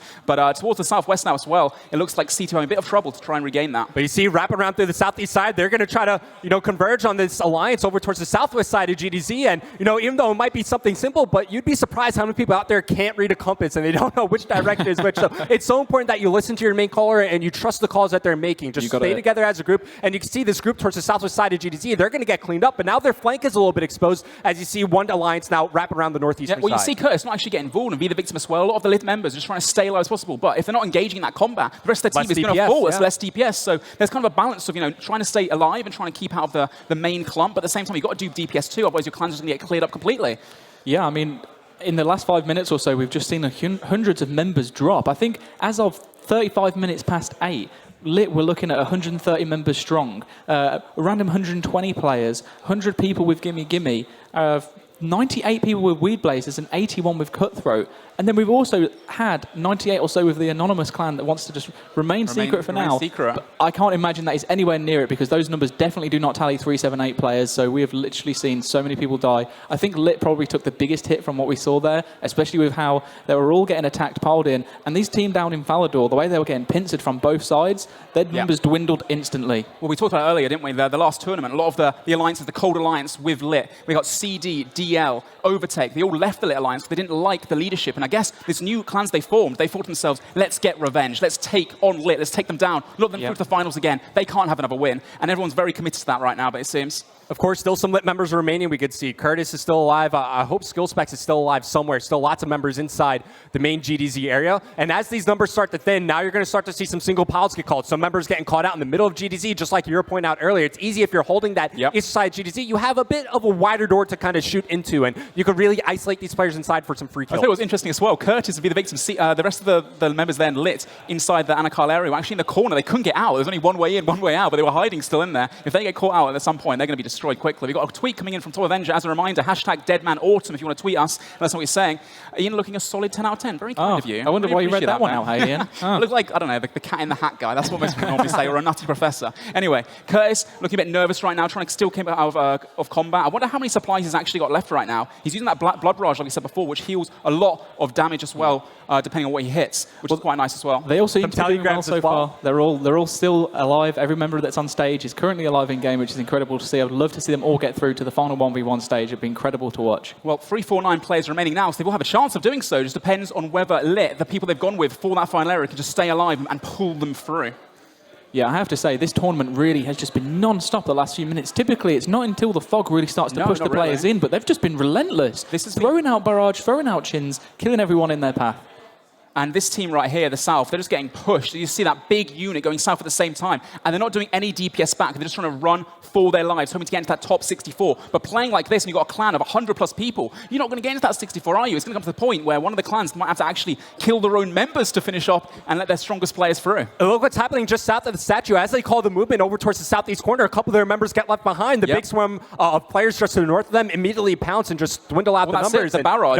It seemed like only like 5 minutes ago we were at 650 players, down to just 320. Slowly but surely, numbers getting dwindled on both sides. And once again, members getting caught out in the middle of GDZ. These are just free kills for either team. Well, I'm surprised, actually. It's still, again, Lit, hiding in the middle, killing anyone they can, still engaging in combat. They got to be careful just saying there's two big clans fighting out, and they might think to themselves now, oh, Lit's not as much of a threat anymore. We took care of them. Now let's fight each other. But might be a mistake. I guess only time will tell. Back to Falador right now, looking around. And again, chins being thrown every direction. But the clan to the southwest looks to be the most formidable. They have a lot of players in barrows and high gear. So, I don't know, man. That looks like they're going to clear up very, very easily right now. That player to the south, he had a Zamrock spear equipped, no prayers overhead. He falls. And speaking of spears, it's now around this time where you could, safely kind of, well, not necessarily safe, but you could start going in for melee. And yeah, you saw the spear. There's a Zuriel staff getting clumped as well. If you get that in this that'd be a huge upgrade, especially if you're one of those members that's relying on Blood Barrage to heal yourself. 50% extra heals, it's huge. We were talking about Lit hiding away in that little corner there, and that might be a disadvantage to them. But also think about it. They might only have one way out, but guess what? If they want to get attacked, there's only one real way in for them. So they're maybe they're using it so they can have a choking point of anyone that wants to come for them. So in that time, they've realized they're a little bit less in terms of force size, so they'll let everyone else on the outskirts outskirts, fight it out. If they want to come and attacked, you're going to have to come to us. And at that point, we have the advantage. We have the upper ground. They can do the first attack, get the freezes, get the people in that start to come first, and kill them off. Yeah, they're just hoping they don't get overwhelmed in the corner. Meanwhile, back at Falador, northwest and southeastern corners currently occupied over towards Statue. Looks like there's some clear focus points going on over towards the middle. Some members geared up, just trying to tank this out. And just like we've been mentioning throughout all these fights, some spear specs coming in over towards the southern side of the fight. And that guy, right now, these callers he's going to fall. This is the fixed guy trying to walk away. He's got a Phoenix Nexus up, out of food at the moment, getting bolted by that guy. Is he going to fall high? No, the Phoenix Nexus breaks. Like you said before, you have to get down to 20 HP, and it just heals you up. Yeah, which is super definitely good. wants to hug his tank gear here. You get caught out robes and just minimal defensive stats on those robes. You're going to be able to take a lot of damage, unfortunately. But right now, these callers are just looking for clear piles to make. You obviously see the main clumps being formed. And what you want to do right now is just call the outskirts of the clump. If somebody takes 5 steps south of the clump, you freeze them, call them out, have everybody bolt them, and they're going to die. So we talk about Lit actually dwindling numbers. I've just had some updated stats. As of 4 minutes ago, Lit were 81 members strong as the top biggest clan still left alive. Wow. The clan that wants to remain anonymous for now, very formidable opponents in previous tournaments. When should we expose them? Are around about 78 members strong. Oh, wow. Weed Blazers, 66 members. Cutthroat, 44. Clanless, 43. And the Rads Alliance at 42 members. 42 only. They were one of the biggest, strongest units going into this. I guess they must have got, clumped up by a lot of other players. And still, we have Curtis, etc., be the victim, hiding in the middle, just waiting it out. Blue Bonnet coming in and saying all those chins being thrown is animal abuse. I mean, you're completely right. Unfortunately, though, that is their main purpose. I would love to see a statistic actually on how many chins were thrown during the final hour. I think that's one for a mod lottie, I believe. We'll have to get some stats on that. And if you want to contact us as well and let us know what your thoughts about the tournament, don't forget to hashtag Deadman Autumn on Twitter, and we'll read a few of those out for you guys. And as we know, once we have 64 players remaining in either of these final eras, they'll be teleported to the final 1v1 stage for 128 players total, where it's just bracket play from then on out. But once again, now you're starting to see these clans really start to control these final areas, and it's just isolating kill by kill, taking out some of the weaker members. Even if you have to BS from time to time, you want your strongest members to advance through. No, absolutely. But right now, we're in a game of stalemate, pretty much. Clans do not want to commit or overcommit, because once you start finding someone, if you're the first clan to run away and not commit completely, then you're going to lose a lot of members in the process. And right now, they don't have those members to lose. The Northwestern Force, just waiting for it. The Northeastern one needs to go in at some point, because they're just getting bolted from the corners as well. If you're the Northwestern group right now, you should split into two. Send a couple people to wrap around to the southeast and trap them in the northeastern side. And I'm surprised it's not happening yet. We've got Demon Freak Show, previous winner from Lit, may go down here for literally max gear. He's tanking. Managed to tank in the DFS. Can he get away? Wow, it looks like he's managed to get away. He's going to survive. That's incredible. That was unbelievable. And it's important to note that if you're a caller here, every move that you make, you're going to have some players left behind, whether they're frozen or whether they're just not listening. And you have to keep that in the back of your mind, that with each movement, each call that you make, you might be losing some members in the back lines in the process. We can see here now up at Great Demons, they're doing a bit of ring around the roses and following each other in a circle. Maybe at the point someone will get frozen and we'll see them get piled on. And you're seeing it happen on the southeast side. As these guys start to wrap around the western side of GDZ, a couple of their members are getting caught outside to the southeast, and then vice versa is happening. You're seeing on the western side of GDZ. I'm still in disbelief that Curtis somehow has remained intact, even though you said that Lit was down to so few members. He's managed to stay alive right in the middle right there. How funny would it be if somebody had a Ring of Stone equipped and was just hiding as a pile of rocks somewhere? I want to see that in a file at some point. We just had information come through. An infamous content creator and streamer, also a formidable opponent in the 1v1 arena beforehand, Ditta Bitter, has fallen. Has he? Now, he was with CT. Whoever killed him, I owe that guy 50 mil. Oh, no. That's very unfortunate for him. And he was one of the best players for CT coming forward as they're representing them. Now, back to the Falador area, and still, just a game of stalemate. A lot of the higher level look at that mage on the northeastern side. DFS, Zuriel, staff, full arms as well. God. Mage prey up, tanking over towards the western side. But that's got to be a clear focus point to the other team. I mean, you look at that gear, you look at the levels, you got to be able to take him down. And it's a massive upgrade for your main Tribrid as well. And again, being caught out of position right here, altered, level 115 combat, really good gear, but a few bolts, even through prey range. And that's Clutch Spear coming in, but he's suicided with the spear. The guy went down, but now another target. Is he going to be able to take him out, or is his clan going to be able to survive and help him out a little bit? Baby Jesus with the chin in his hand. Can he tank it? Is he going to be able to? Yes, he got away. Great spear, great clutch. Ensured the kill for his clan right there. Skill spec still alive as well with MMORPG, just to highlight over towards the key of GDZ, while you have one team maintaining control of the northeastern side, another team over towards the western side. Could wrap around the southern side if you want to try to sandwich these guys, but still chins, barrages being thrown left and right. And these guys, they're just looking for easy piles. Like this guy on the corner on the northwestern side, that's an easy pile. People close to landmarks, something easy to call along the wall, along like the orbs, highlighting the outskirts of the final area. That's where you want to be calling, and that's where you want to be focusing your damage right now. And a lot of the high-level players actually getting involved. You see Azuriel's staff just blood barraging as much as he can right in the front lines. A lot of the tanks just getting, doing as much DPS as they possibly can at the moment. And But the team that's on the northern side, they have way more area to work with than the players on the western side. Look, they only have like 2 squares of wiggle room, and now they're forced to retreat towards the southwestern side. As they make that movement, some of their players might get caught out along the key.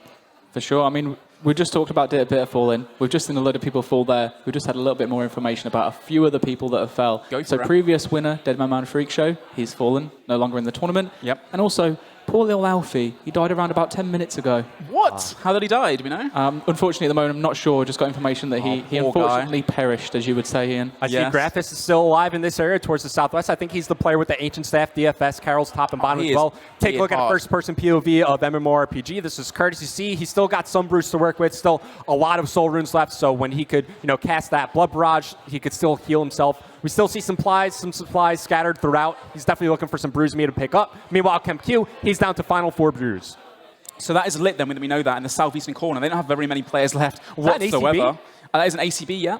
And KemQ as well. I mean, yeah, down to what, 3 brews right now? I don't know how he's going to make it through. He still have 100+ people to fall until we get to the final areas. So he's got to hope and pray that Lit can bring him right through to that final. He's wishing he could run south real quick and hit that Falador Western Bank, restock his inventory real quick. He's got some chins to work with as well. And, something that could really help these guys if you could highlight items on the ground, food, brews, anything that could help you gain some health as more players getting caught out by their team. It looks like KemQ and the rest of Lit, they might get caught out towards the southeast, but they're still doing a lot of damage just south of the statue. Look at all those clumps forming. They're being completely wrapped around. I think KemQ has just fallen. Oh, no, Fortunately, it seems like he has just died the first on stage to unfortunately perish. Well, I mean, to have got this far, though, incredible congratulations to him, but he's put on a fantastic show. So close, but this Permadeath phase is just brutal. You get caught at the wrong point, and not much you can really do about it, but great tournament for him nonetheless. He had a lot of fun. His first tournament he's played properly, so kudos to him for coming down here as well, and yeah, good fight, man. It's got to be a big learning experience for him as well. I mean, this is typically the guy that, kind of rushes things, as you're saying. Graphics, he's taking a lot of damage. He's down to his final couple of hit points left somehow, finding a way to stay alive. Desperately trying to throw some blood barrages around, trying to heal. Swaps over to Robes, and somehow how is he tanking? Zeros on him. How is he tanking still? He's in robes. I can't believe it. And the throwing axe is coming in. Oh, Redemption Prayer keeping alive for the time being. Oh, and there, no. Graphics has fallen. We just saw Kemp die a little bit as well. Some of our favorite content creators falling here in the final stage. As we look ahead towards the 1v1 area, we're about to enter 210 players remaining. 164 at each area. They'll be teleported to the final areas. He made it so close, he's yet so far away. We still have around about 80 or so members to fall before we can move into that 1v1 stage. And also, Graphist falling for that Azuriel staff means whoever killed him has just got themselves a huge upgrade, potentially one of the best weapons in the game right now. It must be so crushing to fall at this late in the tournament now, to be the last few people to be able to get through. We've got a tweet coming in here from Studio Ragnarok, who is saying, "Loving my first Deadman. It's great background for skilling. May the best clan win." Aww. Keep it up, champ. Make that XP. Good luck with it. So we have Ranger Boots over here, you never learn. This was like the Lit squad, potentially. A few names that I recognize in the northwestern corner. Would make sense if Graphis went with them as well. They're still looking pretty good at in Falador. Much better than Anakar, which is only a few left. But look at that. Asian Andy steps out of place for just a second, and boom. I guess that little clump in the corner is definitely worthwhile. Look at those freezers being caught. And then you got he goes to the other clan as well. Oh, man, out of position completely. And speared right into the middle, too, so everyone can engage in him. And he's not going to tank that one, unfortunately. But keep in mind, as those players are still holding the key, they could toss some barrages of their own out through that eastern door, and you're starting to see some clumps form there. Big group over towards northeast as well as the southwest, respectively, over towards GDZ. And just like I said before, we'll wait until we get down to final 64 players in each area before we move on to the 1v1s. And look at that clump there, right in the corner, getting frozen in place, 15 seconds for the barrage. And there's not really much they can really do in that position, can they? Pray. Pray, yeah, literally so you can pray to your god of choice and hope you live. Quite literally pray. And Falador is done. Falador is done, which means that the clans that were there, a few members actually got through despite being almost, completely finished off. They managed to just stay alive. I wonder if there are any PvP weapons left on the ground here. I wouldn't be surprised. I think we're going to have the fog coming in very soon that's going to really push these in. They're going to take damage whilst they're in the safe zone just to force them to get those down to the last 64. We can see we've still got 122 players to kill off in this area alone. Spec's still alive. I think MMORPG is still alive inside the key. These guys, they've been kind of camping in this area since they've moved into this final area, and look, it's worked for them. Yeah, I think for them it's a great spot because, as I say, there's only one way to get to them. And if you're going to do it, well, they have a team that's just a little bit on the outside, team up in the corner. There is literally, as soon as one person comes in, you can see it's working for them. They're just firing out shot after shot after shot. And as well as that, you've obviously got 183 players left. 128 is what we're looking for. So there are 60 players or so that need to fall until these players go through to the final. And it's all in this area as well. We took a look at Falador. That area is completely done. And now the Fog, it's going to start to push in 60 seconds until it really starts to kick up a notch. And these guys, they got to start fighting. The engagements are going to happen soon. You see telegrams desperately being thrown out, just looking for any, even if it's a 1 dose of brew, it's still 50 plus 15 HP. No, absolutely. And right now, I don't know who's going to make the first move, but it looks like Lit still trying their best to stand in the middle. They're trying to get baited out, though. The Chin's being thrown and then run around. This could be bad for Lit if they get caught out of position here. But here comes the Fog, hitting 5s continuously. Everyone needs to do something. And if because those guys in the key, they weren't fighting all too often, they might have more supplies than people on the outskirts here. You can see they're using the walls to their advantage, hiding away in the DFS corner. in the middle of GDZ? A quick update in terms of numbers. As of 2 minutes ago, Lit were strong with 58 members, Weed Blazers at 52. The Secret Clan at 44. Gimme Gimme Rad's Alliance has dwindled down now to 24. Cutthroat around about 20, and there are about 18 or so members that aren't associated to any other clan. And just like Ian mentioned a little bit before, your prayer regenerates in this Anokara area, so you can keep throwing up your heart prayer, your redemption, trying to stay alive, but unfortunately members dying left, right, and center as these members are just desperately clicking their brews. You see first point of view from Skill Specs right now. He's got a lot of brews to work with here. He should be safe looking ahead. And you can see for him now, he's not really taking any damage other than the Fog because of his positioning is helping him out massively. Considering he only had a small amount of brews to go into this, he doesn't have Blood Barrage. To have the amount that he has left now, well, congratulations to him. He's doing amazing so far. It's so crucial in this position right now that you are really still eating food and doing as much damage output as you can. Because the other people, if you're just stuffing your face with food constantly and other people are hitting you at the same time, you're going to fall much faster. So it's important that you prioritize doing that damage too. But these clans, it's nice to look for some gear upgrades. Exactly. Here and there too. But these clans don't seem to be worried about engaging right now, which tells you something about one of them. Maybe it's time to move in because they're afraid. They feel like they can win. And it looks like that's going to happen right now. We only have another 50 players left to fall until we get into the last 1 versus 1 area. I mean, a lot of these players seem to have nothing left. They're relying on redemption. Oh, and here they go. Look right from the middle. Lit decide to finally make a move. They realize they've got enough supplies if they kept out combat for long enough. They want to just take down 60 players as fast as possible. Curtis, though, getting sniped. He's down to 13 HP, eating up brews desperately. If he can get some blood barrages off, he might be able to stay intact for just a bit longer. Last 2 brew sips, he's going to have to make sure he's getting those barrages in at the same time. Hopefully he can pull through without falling. Only 15 people left to go. Can he stay alive Curtis. long enough? You still got 2 sips of brew. Come on, sip. Chug that brew. Stay alive. You got this, Curtis. And I see someone next to Curtis actually BSing, backstabbing across the round. Look at him with the 0 staff, casting barrage brews desperately. So is Curtis. And he's done it just about with 2 brew doses left. Absolute champion. Wow, that has got to be the most action-packed final moment leading up to the 1v1s that I've ever seen. Oh, look at all the loot left underground. That's so tempting to pick up. I wonder if any PvP weapons were left behind in either the area, but there you go. The multi-area completely done with. Now moving on to the 1v1s. This is what the players were playing for. If you talk to any player competing in this tournament, you know that how confident that they feel in their own tribrid skills. They made it to the final 1v1s. Now let's see if they could live up to their word. So not only is there a huge grind in the week leading up to this moment, you've then got to get through that daunting as hell permadeath stage, and we're now in the 1v1. So this is the moment where all the clans, they have got their best members. Hopefully they've managed to get them through. If they haven't been picked off already, and they've got the best gear, but we have seen some really big names being taken out. DMMM Freak Show, the last winner, taken out. Alfie's gone. Graphist is gone. Q's gone. However, let me just say, Skill Specs is I was about to say that, yeah, the Carol Darrock coming into fruition. Finally, we're going to see some massive axe hits, hopefully, some beastly KOs. That's what he's known for, so let's see it, Jay. Get some action, give us some clips. I said it at the beginning of the stream. It seems like it's a strategy for Skill Specs every single time. He comes in, he doesn't have the best gear. He doesn't have the best levels. He's underquested compared to some of the players, but always finds a way to make it to the 1v1s, and it's something that maybe people know that he might not be as big of a threat in the multi-area, and they just kind of let him live by. Yeah, it's like, all right, why waste our time? He's not going to get us, but, well, actually, he might just get you this time. Another thing to mention as well is actually the amount of clans that have made it through to this stage in the game. There are just so many out there. You mentioned like even 20 people from the smaller clans as well. Like CD's got 20, you got Blazers with like 60, the random clan that we can't talk about yet. It's what we can talk about him. It was Fools, I'll say it. Fools is the clan that we were trying to hide it. It's past the multi-area now. They were kind of playing a little bit low under the radar. If you're not familiar with Fools, they're a Finnish clan. I love the country clans. They're always a formidable opponent. We actually had Buck out here, what was it, like 2 tournaments ago, representing Fools when they won that tournament. So they're definitely another one of those teams to look out for. And they're well known by everyone for their multi-presence. And obviously it's it's obvious that they've got through and they can just show their true potential right now into the 1v1 stage. The question is, are they geared up enough and well enough to take on the 1v1s and go all the way? Oh, it's a replay. They're watching us casting. Fair enough. Look how good we look, man. Oh, man. But this was such an exciting multi-area. I mean, keep in mind at the start, right, it was pretty scary for Q when he got caught out over towards the Edgeville bank. There's a very deadly Triber just waiting in the wings trying to catch him out of position. There's a scary moment for him. And then finally here, towards the GDZ Eric Curtis with 2 sips of brew, desperately trying to heal off his own teammates inside that key. He makes it to the final area. Absolutely amazing. So let's talk a little bit about the 1v1 stages now, what this is going to mean for the players and what they're currently doing. So obviously we've just been in a little bit of a replay package. We're not showing you the action at the moment because there currently isn't any. So we currently paused. The reason that we paused is because all of the players get an opportunity to access their banks.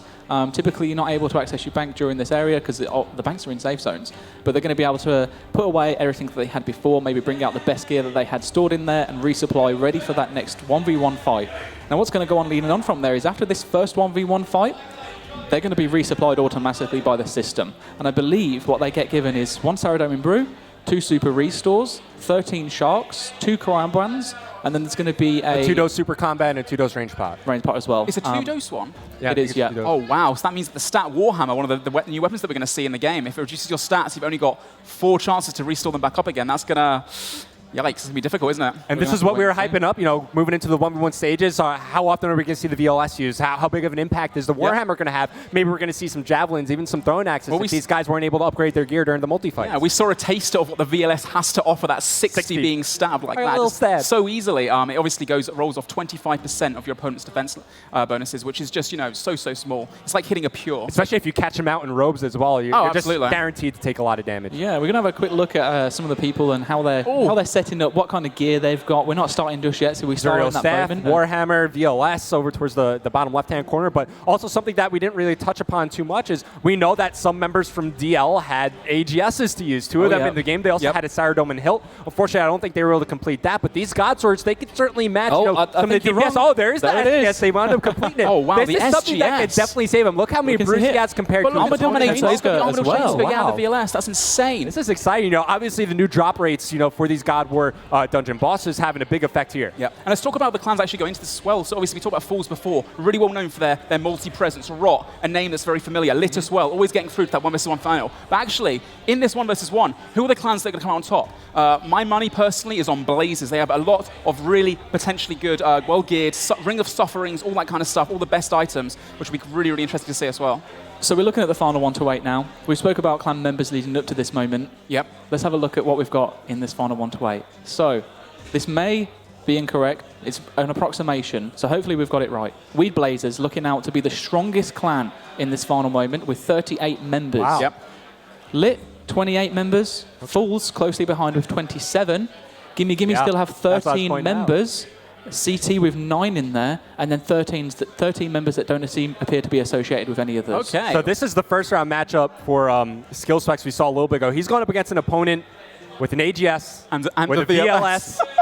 And certainly going to be a tough fight, but who knows what's going to happen with Dark. If skill specs gets low HP, look at MSI in the corner as well. Like he can take out his opponent. Look at that guy. Look at Alpha. He's got guy with the gold apron. He made it through. I know, right? He's going to go for it. He's got lobsters. And look at the eastern part there. I saw some guy in a rune med helm, a rune kite shield. That's the easiest first round possible. And look at the right. Look at this guy's supplies. He's got a tome of fire, like 12 sharks versus one of the 20 runes. What's he going to do? Like, what did he think? He's came into this with nothing in his bank. Of course, we know that Rock, Paper, DDS. That's Robert. Great name, by the way. No way. You know, he was kind of worried coming into these final moments because he didn't have the gear that all these players had. But it looked like he was able to upgrade. Is Robert going to trade this guy over some food if he is? Oh, he is! What a the gentleman. respect! What is he doing? My gosh. He has traded it over. Wow. It's giving a bold fair strategy. chance. We'll see if it plays out. Also, keep in mind he's got 15 noted rings of recoil in his inventory, so if he's able to take out somebody with a suffering, he could charge that up and really do some extra damage to his opponent. Before. So obviously, Blazers actually have an incredible amount of sufferings, like we said before. A lot of the members have actually kitted up with them. They've been doing MM2 all week. They held it down versus all other clans too. Let's check out Curtis right now. What's he talking about? Spec weapon he's got. The only bad thing he's got Staff of the Dead. But if I kill him for this, like I get Staff of the Dead, that's going to be really fucking good for this place. Well, hopefully he does get that Staff of the Dead. He's not sure what spec weapon he has yet. Maybe we can find that out. No, he's got the Statius Warhammer. Well, the opponent's spec weapon. Yeah. Well, like we said before, I mean, in this stage of the game, using that stat Warhammer is going to be very, very useful. But it's not until the next few rounds when it's the same supplies for everyone that's really going to come into fruition. Check out skill specs as well. Like you said before, he's up against a really difficult opponent, correct? Yep. Oh my god, yes. Zuriel staff, AGS. Level 118 combat. Vespa's longsword. Oh, okay, this is probably the toughest round 1 matchup you could ask for. Well, look, here's the thing. If anyone's going to beat him, it could be skill specs. His stats aren't completely maxed, but he has 97 range, realizing that obviously with the Carols, he's going to do as much range damage as possible. Yeah. He has the Morrigan's throwing javelins too. Now, obviously, wherever you hit the Morrigan's throwing javelin, the same damage is applied every 3 game ticks, which is like the same speed as a short bow. Free damage is the best kind of damage you could ask for. Well, yeah, he can hit like upwards of a 90 per specs. If he gets lucky enough, I mean, he could win, but looking at the inventory department as well, he's only opted for 8 brews, which I think might be one of his biggest mistakes. I don't think he can afford many more. Well, I guess that's the one problem with his setup, right, is that because he's got to take so many pieces of gear to get that full Darok switch off, as well as then other pieces for his normal attacks, it's limiting his space for food. The one worrying thing for me is you saw in his inventory he didn't have an extended anti-fire, so if he's going up against an opponent with Dragon Bolts Enchanted, it could mean the death for him here in the 1v1s. What is this guy wearing? He's got a snail helmet, a wooden shield, training sword. We see so many familiar names too. Be the Victim, Cattail713. We got Curtis up here as well. Just Ace Alexander as well, another big name in the DMM community.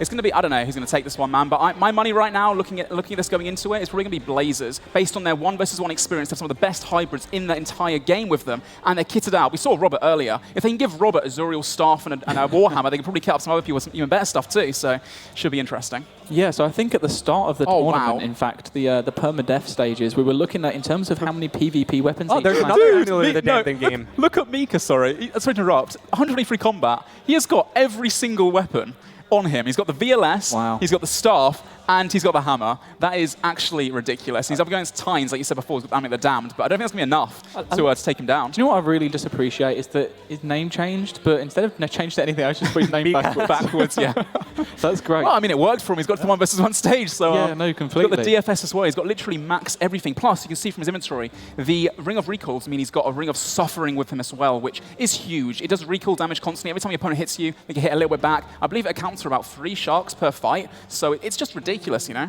Okay, I just saw Mika actually, he's pre-potting with like his offensive combat Very potions. smart. Like, so he drank his super combat, he drank his range potion, but he's not bringing any in his inventory, so he's not going to be able to repot up and go over max stats here. I guess he's mostly counting on that magic with the Zero Staff and the Arams to do most of his DPS, which you don't have to magic potion for, of course. Viewed Heart would be nice. We did see one player that tried that as well. Wonder if anybody was able to pick that up, or if that player advanced here to the 1v1s. I see Nicholas as well get up really nicely. That is one of Blazers members, and just everywhere. Like, if you get a lucky fight here, you get someone that's in like dragon armor and a rune kite shield. It's such an easy win. You get through so easily. Yeah, I mean, like this guy, the number guy, against someone who's not so happy with his own life there, unfortunately. I mean, you're playing RuneScape, you're in the tournament, you should be... Yeah, I know, right? It is not. Life is great, man. Come on. I'm surprised they made it this far, to be honest. Like, there were a lot of other high-level players that we saw fall very quickly, and every single clan has got quite a few members in here, so I wonder which clans have decided to bring through their low levels. I'm about to start any second now, I believe. Look at this guy with the full Torix, ACB, DFS. He's the definition of a tank right now. We see a few crystal shields going into it, putting their prayers up. I believe the carnage is about to ensue any moment now. The banks have gone away, and there should be a countdown. Going for the hammer specs off the start. And here we go. We've got Emmet versus Mott to start with, I guess. And Mott only has Carols and range by the looks of things. Meto, full gear setup, much stronger level 2. I mean, that G-Maul could come in handy, though. Could get a really lucky kill. He's only got sharks on him, no brews. I don't understand why people don't bring more food on them. Sharks per inventory space heal 20 compared to the brew, which heals like, what, 60 something? Do you have food? Yeah, right. He's not going to give you anything. You're not going up against Robert here. But one of the more interesting fights as well to keep an eye on is going to be the skill specs fight. Either he advances or he gets a massive gear upgrade going to the next round. I want to see Mika as well. I want to see how far he does and how well he does. He's got all the weapons. I want to see them all in coalition, using the barrage, going for the hammer to I wonder what he's going to prioritize. But then going for the VLS hits. I mean, he's got an easy opponent, I think, as well, so he should be able to make it through. Yeah. So looking at those matchups, any ones that you want to keep an eye out for other than Mika? Mika, I like to see how Curtis does. I want to see Jay, of course. I want to see him go far. And a few of the guys, like Robert as well. Just in general, some of the more competent 1v1ers, see how they do. But I guess I'm going to jump right into it now and find out how they all do. Hope you guys enjoy it at home as well. And thank you again for tuning in.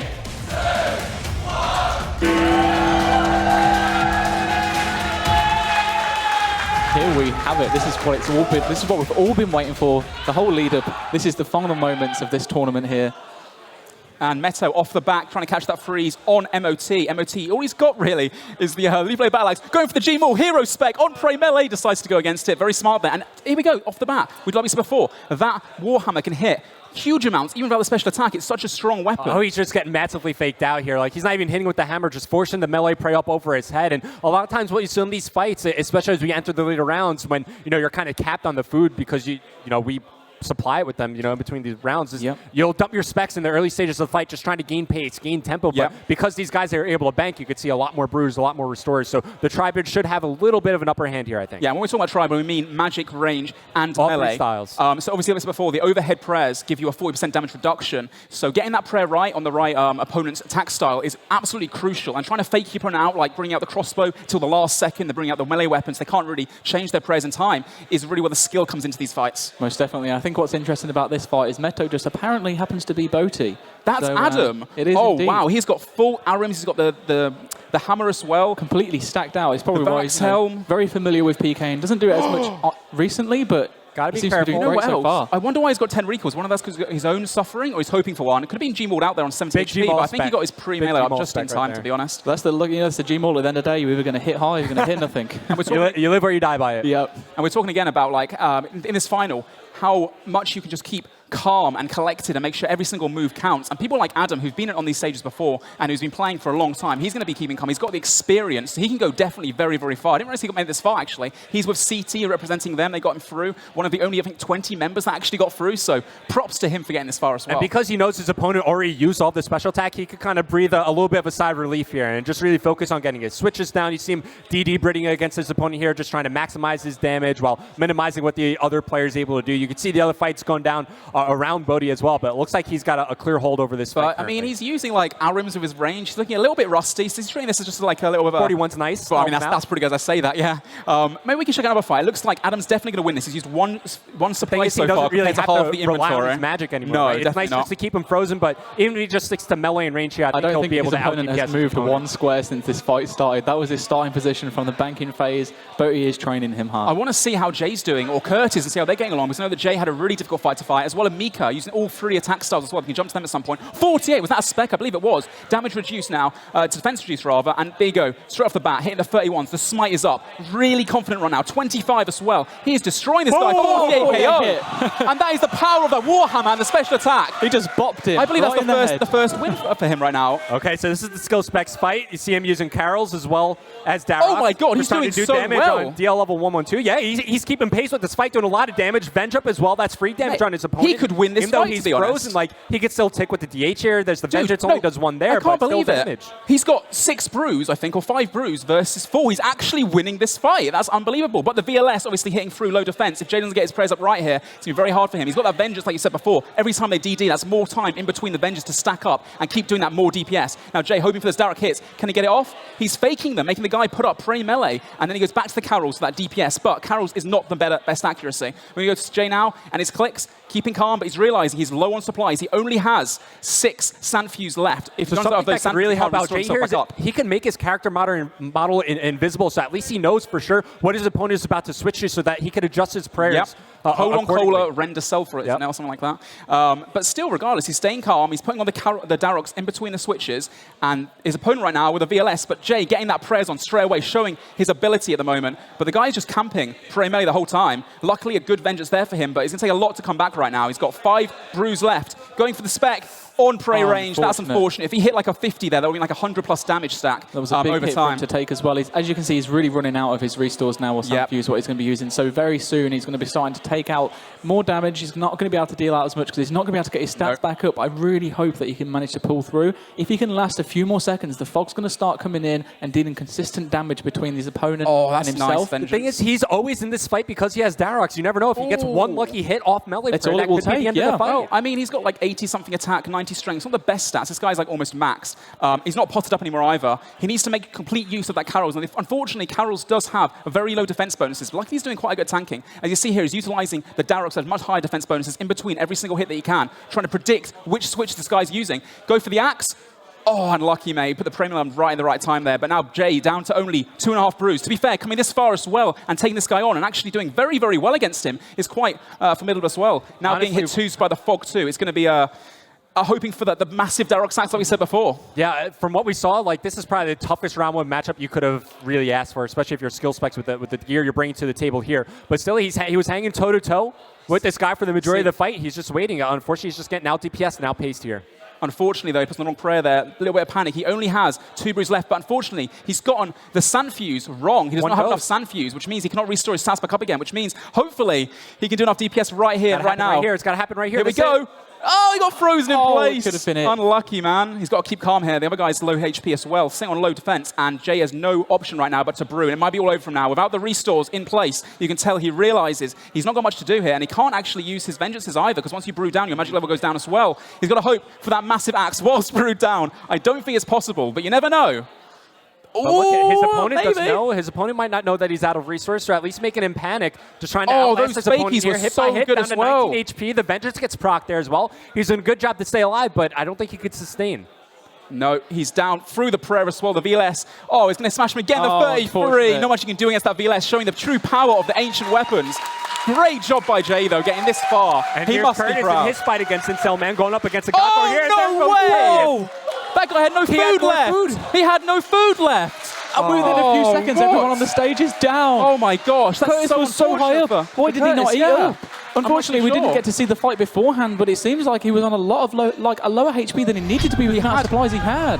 Yeah. Well, now we know how dangerous his opponent is. Staff of Dead as well as AGS could certainly output a lot of damage as this first round of 1v1s closing to an end. We're watching Oscar go up against Kalmar's here. Yeah, Kalmar's opting for the range and whip combo, so a bit of a range tank. It looks like he's doing pretty well. He's got 1 brew and 1 dose left compared to Oscar, who has the full, the same amount or so. Wow, this one here, he's got double Armadillo. That's huge magic defense bonus. It's going to really destroy those mages. Armadillo crossbow as well, DFS. Dude, that is a crazy tank. Oh, he's got the Cosmics, which means if he wins this fight, he'll pick up the SGS of his opponent. I'm not going to lie. I think Terminator might have a really good chance with the VLS2 hitting through prayer and that tank gear that he's got right now. He can take so much damage. Is that also a torture amulet that he's got equipped? It's a Fury, I believe, for the prayer bonus, the defense bonus. Like I said before, he's just a huge tank. He's also got the tomahawks to slice people's heads off with. So it's going to be quite interesting to see how he uses those. And Weast, he's already saying GF. I mean, Terminator, he's only got 3 doses of brew left compared to 7 on unfortunately, East only has one Sandfew, and again, getting these restore to brew ratios incorrect can really be fatal for you. So Terminator right now is trying to fake in between the VLS and the crossbow to output as much damage as possible. And East, if he starts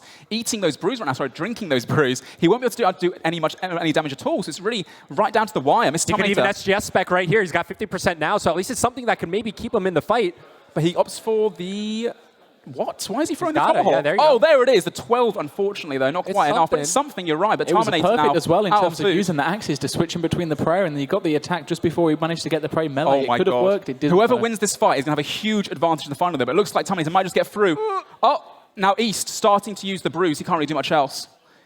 And maybe, I mean, East might win just because of the fog hitting 2s constantly. Even though he's brewed down, East won't be hitting any damage at all. Hopefully somebody can get a big hit off, but looks like it's maybe too little, too late. Wow, well, obviously the fog is going to be doing more damage now at this point, and because he's run out of food, that's it. The fog killed off him. Oh, wow. That's very a huge W East is literally just he's laughing. Swimming in gear right now. And again, a really close fight just goes to show the ability of all these hybrids. Very well matched. All have got very, very good experience. 117 combat. They've been training all week non-stop. We've got Checkpoint and Lol Who Dat. Lol Who Dat. Look at that advantage he's got right there. The other guy, to be fair, is just a range tank. But he goes to show that, the range tank meta maybe isn't as powerful as it used to be. Not only is he a range tank, look at his inventory. All potions, maybe all brews and restores. If he won that fight, till the very end. Well, I don't think he's going to be able to come back from Who Dat, especially with the fog hitting like this. But we see, what do you guys think about the new weapons so far then? I love what they're bringing to the table here. It looks like there's just more KO potential here. So often, in previous Deadman's past, like it came down to who had less supplies at the end when the fog was coming in. But now, these guys, they could quite literally get KO'd with supplies still left in the inventory, just like you saw happen to Curtis, unfortunately, a couple moments ago. This guy, the Earth Slide. Oh, man. You know what I want to see here? I want to see some redemption flicks from Ranger Boots. If he can get it on right now, he's got enough. He's not using the redemption. Why not? Oh, he could have stayed alive and potentially won that fight altogether with 10 restores. But Earth Splat takes the win. And that's the end of the first round of the 1v1. So, I mean, incredible to watch there. We had a lot of people lasting it out until the final few moments. That's obviously due to the fact that we can give people banking now. Is this another fight that we've missed?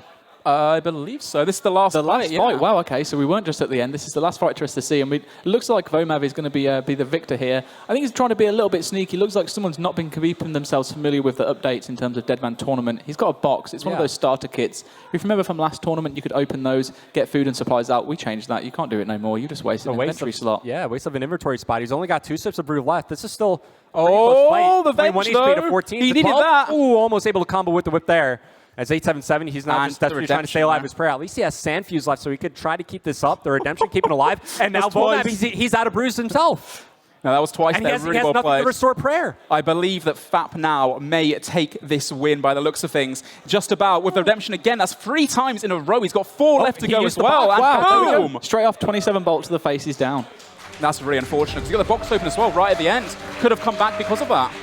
With 10 tuners, I believe you get 100 HP. Even though it's only tuna, HP is HP, but it looks like it's an exciting finish to our first rounds. Unfortunate for our content creators who have up on stage. They're all dead men now. I still can't believe that Curtis fell the way he did. He was up like 5 or 6 brews, bless him. That was an easy win for him, I believe. And just that's what it takes. With the fog hitting as well, you're in that pressure situation. You're sitting on 40 hit points. You think to yourself, oh, I'll be fine. Let's just finish this guy off. He's down to like 5 hit points. Got hit 36 or 38, whatever it was, and he's out. Yeah, definitely want to wait around until we get to the point of being able to give him a quick interview and find out exactly what happened or what was going through his head at that time that left him in the unfortunate position of being at such low HP, what happened leading up to there, and then eventually what led him to fall. I do have to say, whilst we didn't get to see so many KOs here with the PvP weapons, the one thing that I love the most is just what they have brought to the table in terms of different setups. And we've obviously seen a lot of range tanks in these first few kind of like rounds, fights that we saw. I don't think that's going to be the case going forward. We saw the fights that ended the fastest were the people that were switching gears and killing people with the PvP weapons and going full tri-brid, sorry.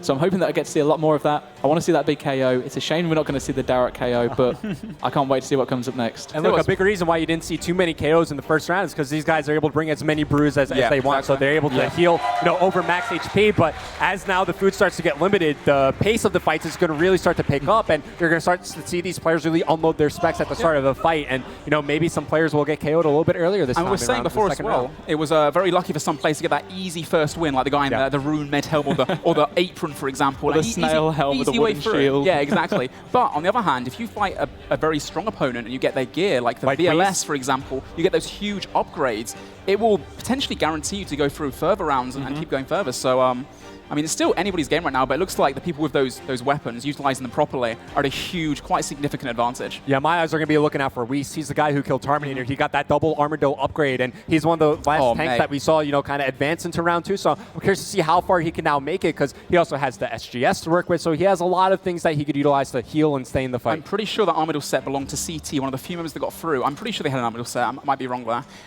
And to lose with your team to get through to the finals and then be the one to fall, and to give that set over to the opposition. It's got to feel bad. Oh, that must feel terrible. It must be so hard for his other teammates now to try and come back and get through. Yep, absolutely. I mean, now VLS, I mean, Bodhi's still in it as well. Still some names that we recognize. Still some heavy hitters left. Curious to see how far he can make it. Of course, he had a big grind towards the later stages of this tournament. Seems like it's one of the ones that he's progressed the furthest, and I think it'd only be fitting to see how far he could advance in the ones he wants. Imagine if we see him in the finals. I think his best chance right now to get through to his finals is to get someone that's a hybrid, that has the Zuriel staff, that has as long as they don't have an AGS. As long as they don't have an AGS. Anything that gives him a little bit more KO potential, a bit more DPS, then if he fights the guy in full Armadillo, he could potentially win the fight. Right now, I think with his gear, he's not going to be able to match up quite easily. He might be a better PKer, but that Armadillo is so tanky, and the VLS2 against him, it's going to be very difficult to come back.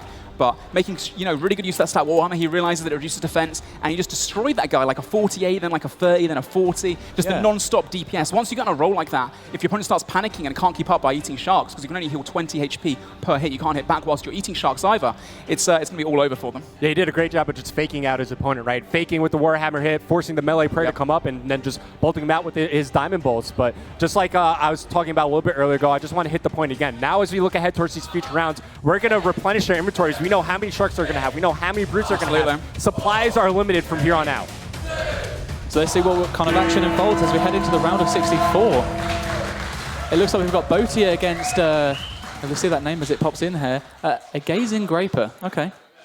Well, good luck to him. Off the bat, tries to go for the status warm. Hits a 0, though. Adam trying to retaliate, but Gazing Raper with the Zuriel Staff managed to catch that freeze on Adam, so he couldn't go for the hit. And right now, both players look pretty evenly matched, stat-wise and gear-wise. Obviously, Gazing does have the DFS over Adam, who has the Crystal Shield, but both trying to fake in their barrages right now, trying to make sure the opponent prays the wrong thing, and then going for that last-minute switch, they can get their hits off. And it looks like Adam's doing very well of that, but his RNG is terrible. He's getting outplayed here just a little bit by Gazing. And again, that barrage, this guy knows exactly what he's doing. He's faking into the range, going for the mage last second. He realizes he's got a huge amount of DPS. The staff itself, and here comes, another 0. Very unlucky. That's 2 zeros now from Gazing. Interesting point I just want to note out here is that Bodhi hasn't taken the option to take any of his potions yet. So that might be why he's falling behind in terms of RNG. He hasn't taken his super combat, hasn't used his ranged potion, whereas his opponent Gazing has. Now that's either going to be a good decision for him because it means he can have higher stats later into the fight, or it's going to be detrimental because it means that he didn't get able to put out as much DPS at the start. He just keeps getting refrozen in place, can't seem to use the status Warhammer. He's tried a few times now. Gazing has used 2 of them. Obviously, if you use that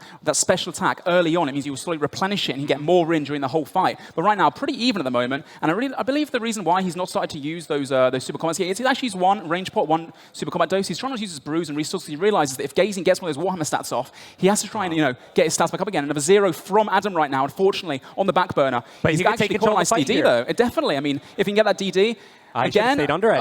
Again, that 10% accuracy with the Ancient Spellbook, with that Zero Staff, is huge for Gazing. But if Adam kills this guy, he's got an incredible DPS increase. He's got the staff, he's got the shield, he's got the robes as well. I think he's got the robes already. So combo food is huge here. Take a look at Gazing Reaper. He has no brews left, just Sharks and Karen Bonds, whereas Bodhi, he still at least has 3 doses of the brew left. And one reason why I thought Bodhi was waiting to kind of pot up is just trying to hide his spec attack, right? Drink the super combat, that'll hide your swap over to the melee and just trying to catch his opponent off guard. There it was! Brings his opponent down to 28 HP, and just like I talked about, he has no brews to help combo with that counter bond, so he's got to slow down, and this is the moment in time where Bodhi could really take control of the fight here. He gets his restore back up again, so he has his defense back again for Gazing, gets the DD off, and stays calm. Again, here is where we see the people who have been PKing for a long time. But another 0 from him, that's such bad RNG. I think Adam's got the prey melee up every single time, so kudos to him for that too. Catches the instant freeze before Gazing could get another one, and now he goes for another one. Unlucky, the 0. And looking at supplies right now, Adam has 5 Sharks, 2 Karambans versus 4 Sharks, 1 Karamban. Adam could take this fight, and it looks like he's intending to do so. Even though he's out-geared right now, he's doing an absolutely fantastic job. Great fakie there. Unfortunately, he has 0, going for the double and making the prey melee go up, but being caught in place, and that could have been big. He could have been KO'd there, I'm pretty sure, from 50 HP. They can hit like 60s, I'm pretty sure. And again, it's just straight away, right opposite. Now, Adam down to 4 Sharks, 1 Karamban. 45 hit there. Yikes. He's low defense now. He could get KO'd. Nice combo eating. Kept the Karamans for the opportunities such as that, just to heal up straight away. He's got to catch this freeze save. If he doesn't catch it, he's in a lot of trouble. This is a huge fight for Bodhi. That upgrade in the staff could mean the world of difference as we look ahead in this tournament. So close and contested down to the final moments here. Still has some spec to use if you could just get off. Unfortunately, though, and he still has sips of his combat potions as well. He's just hitting 0s, though. He needs to get that hammer spec in as fast as possible, because otherwise, he's going to fall out. He just sipped up, so he's over max stats here, trying to output as much damage as possible. Any second now, he's going to go for it. He's got to fake it in as best he can. There it is in the right prep. 30. That was beautiful. Just it was not a spec, though. It was not a spec, so his defense is not reduced, unfortunately, for Adam. But getting hit back, and again, not a spec either. I mean, right now, he's going to catch the next freeze. Whoever's going to catch this freeze and get the DD on and go for those fakies is going to probably win this fight. Looks like Adam's down to 1 Shark, 1 Brew compared to 1 Shark. It's very, very close. Fog not hitting for a little bit longer. It really comes down to this freeze. Who can take control of the tempo of the fight here? But Gazing does have that. Oh, he caught the freeze. Unlucky for him. He gets caught again. And he gets frozen diagonally, so you can't melee here. It's down to just magic and range.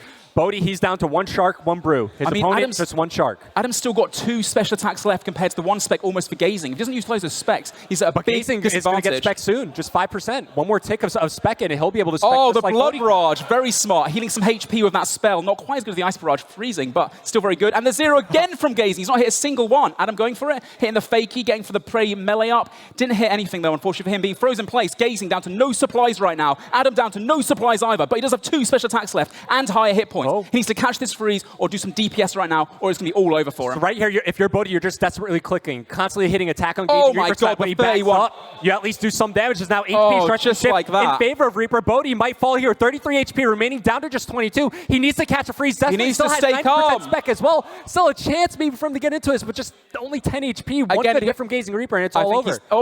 So close. The thing is, that staff, the 10% accuracy, it's definitely There it was. The barrage is healing up a little bit. He needs to catch those freezes. Is this going to be enough hit with your hammer? Oh, nice prey melee right at the right time. And now Adam's still got his specs of his full spec. Why is he not using it? It's too late. Oh my gosh. He's going to be kicking himself watching that back, but a great performance nonetheless. So a few little updates whilst that fight was going on. You never learn the very first Deadman tournament winner has gone through to the next round. Robert has unfortunately fallen. I believe Mika is still in this as well currently. I wonder if we're able to jump through to Mika and have a look at his fight just after if this it's still going on, that Bodhi fight lasted forever. It looks like we've got these two. They're very similar until like both out of spots. Oh, no way! Wow. He had food left as well. Not only that, but also Redemption he could have utilised too, but getting fallen to last goddess. Again, little mistakes like that. It's trying to panic at the end and, you know, can't do much about it. I wonder if there are any fights remaining here in the second round. Looks like that might not be the case. I mean, you know, Bodhi, I think that really came down to the fact that he wasn't able to get his specs off early on. His opponent with the Zero Saf, the increased accuracy on the ice spells really dictated the tempo of that fight. And also, if you're looking at his opponent's inventory, had the Mithril Seeds as well. So even had Bodhi caught a freeze and start to DD British opponent, you had the seeds, you could at least create some distance between you and your opponent. It was a very good fight to watch there. I appreciate being able to see the full thing from start to finish. However, I do also hear that Mika did not make it through. He didn't make it through. He is out as well. He had every single everything you could have wanted. armor that you could have, item that you could have been taken through to the final, and to go down like that, not even that far into it. But at the same time, must be all really happy that they got into the 1v1s. They had a chance of doing so. Same with Jay, same with Curtis. Everyone deserves to be here right now. Yeah. I mean, that's all anybody could really ask for. All they want is a chance to the 1v1s. And just like I said, entering the 1v1s, if you talk to any player that's competing in the Deadman tournament, they're so confident in their ability, and they feel that if they make it to the 1v1s, they're like, yeah, if I make it to the 1v1s, I'm winning. It's the same response from anybody competing, but unfortunately, there can only be one man standing at the end of the day. No, absolutely. And I still can't believe that Adam, right there, not utilising those specs, came so close. I mean, at the same time, his opponent, I think it was just the Zuriel staff at the end of the day. Like, he's got so much more trained. More freezes. If he was going to take the risk to try and hit out that spec, he's probably going to get frozen again. Most of the time, he was actually frozen, trying to get the freeze back. Unfortunately, a lot of splashes there. Just the Aram staff is just no comparison to the Zuriel staff. But at the same time, respect to Adam, because I believe he was offered a Zuriel staff as a donation just before the final, and he decided to decline it because this whole tournament, he has spent the whole time I thought this was going to be the turning point in the fight. When Bodhi hits that 56 with his Warhammer, I thought that was then on huge. Out, he was just going to turn things around, but then his opponent turns things around, 45 in response. Splashing, I believe, and just bad luck with look, the RNG look right there. here, 90% spec to 15. I mean, Bodhi could bring out 2 specs had he had the spacing and not been frozen there. Yeah, absolutely. Both PKs here, very, very formidable. Both know exactly what they're doing, and unfortunately, at the end, just the gear slightly outmatched Adam. He wasn't able to do much about it.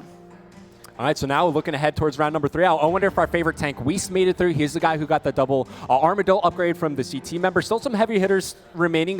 Keep in mind, it's kind of hard to tell who is who because these guys intentionally changed their name, changed their display name so that they could hide themselves. They don't want to be a high priority target in the multi-area zones, but we still know kind of what CCs, who's representing who. And for a lot of people, competing, it's all about pride for their clan, right? They want to put their clan on the map and earn that notoriety. Totally. This is the top 32 now, is it not? Yep, we're into the round of 32. I'll give you an update in terms of which clans are in there in just a moment. Okay, so I mean, if you win this round, you're for the top 16, so you're guaranteed a prize, or the top 8 that get prizes? The top 8. The top 8, so you've got to go through this one and one more. Solo mission, a content creator, you never learn. Previous demo mode winner, both going at it. Both have got, I believe, is that the Vengeance setup? Yeah, Vengeance, range and mage tanking, going for the switches. Oh, straight away, the spec early on from solo mission, you never learn, you have to restore back up again. Not going for the restore just yet, though, for some reason. Going to be hit a lot of damage if he doesn't restore back up again, and still not restored back up again. So through his prayer, even going to hit a lot of damage from solo mission. And solo mission looking like he's got just the range crossbow, the diamond bolts into the Satyrs Warhammer. And as I said before, that Warhammer, even without the spec, can still hit like 50s, and it's very, very accurate as well. The Vengeance, that's a big Vengeance. Now, Vengeance, the quality though. From there with the VLS just... If that was a spec, you never learn, probably could have spec'd him out. I believe a 50 or a 60 is definitely possible. We've seen it before. And you never learn his 121 combat max. Solo mission again, 116 combat. He's been making videos this whole tournament. So if you want to check them out and see how he's doing, if he makes it much further, definitely worth giving a look on YouTube. And this is the matchup we wanted to see, right? The VLS versus the Satyrs Warhammer. Also keep in mind, solo mission, he's got the defender switch, whereas you've never learned. He doesn't have that. No freeze is obviously available for both these guys, so it's just range into melee, just trying to hybrid your opponent's prayers and maximize your DPS here. Yes, the VLS versus the Warhammer. Obviously, if you get the kill, you get both of them for the next round as well, which is just huge. And a 0 from you never learned. Surprisingly, because he's hitting on 25% defense accuracy of the spec, it reduces the amount of defense that you're actually up against. And unfortunately, they're hitting the Vengeance, which deals a proportion of the damage back onto your opponent. A bit like a recoil. Oh, look at that! You can actually stack out and kill him. Going in straight up there. I thought that was going to be a solo mission falling, but managed to eat up a little bit there and was a 0. Unfortunately, didn't get the kill. And looking at inventory supplies right now, we have 6 sharks, 1 chroma on left, you never learn, no pots left. But solo mission actually got the pot still as well. Now we're moving across to Walk, who I believe is King Barnes. or it was King Barnes, and look at his gear. Oh my god, he has the Mage 2 cape, he's got the Zuriel staff, being bopped 38s though, having a bad time to catch this freeze at the moment by Coolboy. And his opponent has the Imbued Heart as well, so, you know, looking ahead towards future rounds, if he wins against his opponent, that's going to be a nice boost to his magic level, especially for a tri-breed with the Zuriel staff. That could really mean the difference. Also has the Mage's Book as well. He's just decked out in offensive gear here. And his switches and his fakies are absolutely incredible. Trying to make sure his opponent doesn't have the right prayer at the right time. Unfortunately, got up right that time, hitting 18 with the VLS. Sitting low HP, he realizes this other guy has very little KO potential. All he's got is range to keep attacking walk to walk, but walk to walk, just doing so much damage to him too. He's got 6 Sharks, 1 Crown left versus 4 Sharks. Hopefully we see, finally, the Tribrid coming out on top of a range tank who just sits there doing the same thing over and over again. Well, you can see every single time he gets the opportunity, he goes in with the VLF spec. I mean, twice now he's hit above 20, which is a decent hit to get, especially when it's in these moments. And with very tanky gear, you can't normally hit as much. And lots of fights before we've waited until the gas to get the 41 smack as well. Now, a quick update, actually. In terms of clans, round of 32, we're looking at 11 members Weed Blazers, 7 Fools, 6 Lit. You could have killed him there. 4 from Gimme Gimme, 3 from Cutthroat, and 1 solo player. Looks like there's still a lot of solo player making it through. Then. It's anybody's game right now. Walk to walk again. He's just destroying this guy. He's up 4 Sharks now. He's done an absolutely fantastic job. Coolboy. Unfortunately, the range tank meta is no longer a thing. That staff is just too powerful, especially with the Armador plate legs too. His defense bonus is huge. Is there anything he can pick up from this fight? I guess he can pick up the Statius Warhammer potentially, which would be quite nice for the finals. The Imbued Heart as well. The Imbued Heart, like I said before, that's huge. And obviously as well, the Imbued Heart, actually, the higher magic level you have, the more magic defense bonus you also have. So not just as an offensive bonus, it actually helps you stay alive and your opponents catch less and less freezes. Even though Walk to Walk has by far and away controlled this fight, there's been a lot of scary moments for him throughout. I mean, look at him right now, down to 32 HP compared to his opponent's 26, still with Sharks available to eat. Even just a little bit ago, like there's almost a chance for him to get taken out as well. So it's been a close fight, all things considered, especially since we could clearly tell that Walk to Walk knows what he's doing. He knows how to fight. Absolutely. He's hitting so many zeros right now, really bad RNG, trying to fake in constantly, and he's actually catching Coolboy out. But unfortunately, Coolboy hits a 0 as well, catches the freeze, what he needed. Finish him off with a vengeance. Redemption goes up. It's still in the fight then, I guess. Coolboy down to 25 hit points. Walk to 50. Maybe he can finish him off here with the VLS. A 36. And easy as that for fight him. comes to an end, Coolboy falls and realizes not always the coolest people win. No way. You never learn and solo mission down to no supplies. They both have 2 restore potions, so against the redemption from You Never Learn. Potentially the vengeance is up though. No chance. Bolt into the face. There you go. That was anyone's game right there. Now solo mission actually advances with 2 of the ancient weapons now as well. We have 6 47 AGS. I was like to see. I believe it was CD that had the AGSs. I'm pretty sure who were allianced with DL. Sorry. Yeah, Divine Legion were. And they were allianced with Blazers as well. So they've got quite a few members left in this final round as well. And if this guy wins this fight, he gets the Zuriel staff too. Both players have got some incredible bonuses. Yeah, he's got one in his inventory regardless, it looks like. My bad. Not any major gear upgrades here. Maybe You the get the DFS, DFS over the Crystal Shield would be definitely. nice just for tanking purposes, but now damage being output onto D level, It's so 112 close. down to 16 HP. That's all he's got left. Down to 11. Both players out of food. D level, he might drop here. He's not changing his prayers, and hopefully, if 6 Sheep can get the combo off, he's going to get this fight very easily. He's going to get AGS back hero, AGS back hero, AGS no back. redemption. Oh, no. They had Spec left as well. He could have gone for the Spec last minute, hit a 50 or something, got the fight. It's unfortunate for him. Looks like Shady Records versus Chance, Brid versus Tank. This might be the first tank we see to go through, having the advantage of the Warhammer, I guess, unless Shady can get some lucky hits off here. It's all for nothing. The redemption comes in, Chance out of food, but no prayer right now. The 34! Wow. Beautiful! That was such a clutch win right there. It in. That was the closest fight I think we've seen so far, to be honest. Definitely. I mean, Bodhi's fight was pretty close as well. And one thing I noticed there from Shady Records, he had Onyx bolts in his inventory. So just something, if that spec, if that spec procs, it's just health that could be regenerated. Same thing along with the SGS, if we're talking about Weiss as well. Still some players with some very solid gear left remaining. I mean, we've seen close and contested fights ever since round 1. I can't wait till we look that's one ahead of the towards best the end. things about these new weaponry that you've introduced into the game is that everyone's got a really good chance, and all the fights are coming right down to the end. And that little bit of skill extra that you've got of staying calm right at the end, catching those redemption prayers and such, and get the right prayers up is all or nothing pretty much. Sure. Now I have a little bit of information. I'm going to keep this one just a little bit quiet. I'm not going to fully divulge in all of the details. You can't tease us like that. Yeah. When we get to the end, you'll realise why. But I'm just going to say that there is a particular participant that is still alive that has won a previous Deadman tournament. That no one is aware has been playing. That is all I'm going to say. I'm looking forward to seeing what comes of it.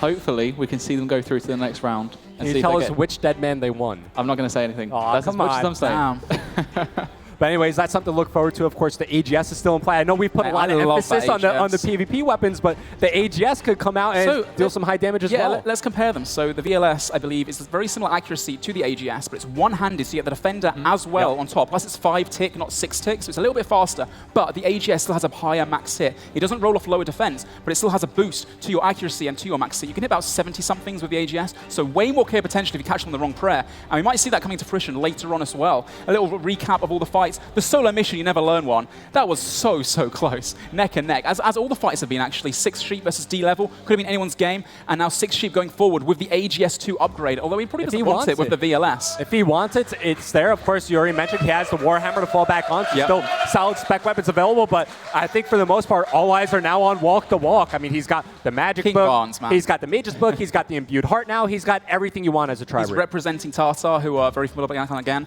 He's known very well for his 1 versus 1 ability. Led clans, been around for many years. He streams as well. So, I mean, he's definitely one of the top, in my opinion, potential winners this time round. It definitely seems like it from the fights that we've seen, the showcase of skill that's gone throughout here, and just the sheer amount of gear that this person has equipped. I think that's definitely the favourite at the moment. Yeah, we say that, but also we've seen a lot of all the Tribers actually beating the tanks most times around.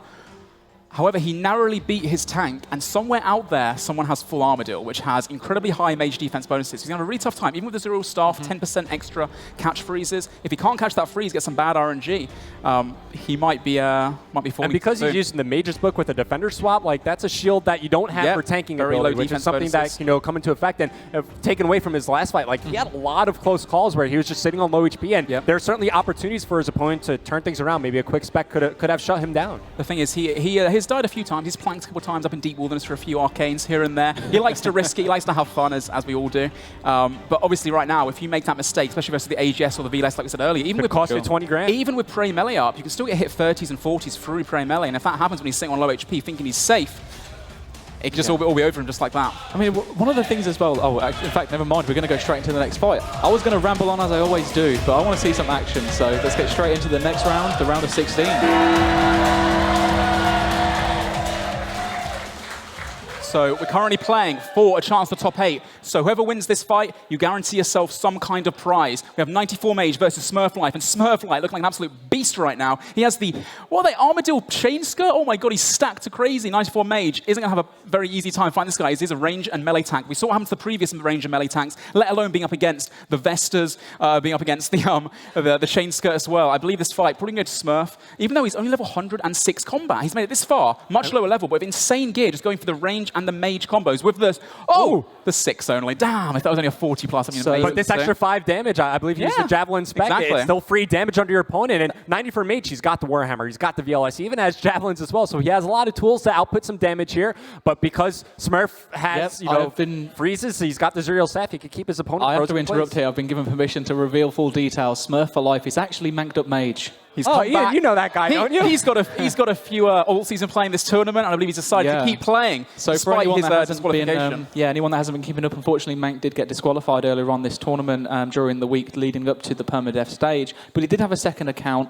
He has gone hard on leveling this account. The only option that he had available to him in the time that he had was to max out range and mage, and that's exactly what he's done. You can see here from the gear that he's got, and he's really showing that. Look at the difference in supplies that they have left. He's not even using the food yet, has he? He's absolutely just dominating this guy. There's the thing, with that staff and that gear, the Arams as well, his opponent can't get unfrozen enough to utilize the VLS. So actually, in a fight like this, with that Zuriel staff, it might be the meta having only the range and mage and more inventory slots, less to worry about. I have to say, this is a man on a mission. He is literally... Dude, look at this. In the top 16, and he's destroying right now. He's doing a great job of maintaining control of the pace of the fight. His opponent can't even get close, and just like you were pointing out a little bit ago, Aiza, Mank hasn't been training his melee stats, so these PvP weapons that he's about to get, he doesn't even care about them, just taking them out of the game so that at least his opponents can't use them. He is one of the best hybrids in the game, I believe, especially in Deadman mode. He hasn't really... I think he's died once in the entire Deadman mode. It's so much easier when you only have to worry about one other style to switch to as well. No, exactly.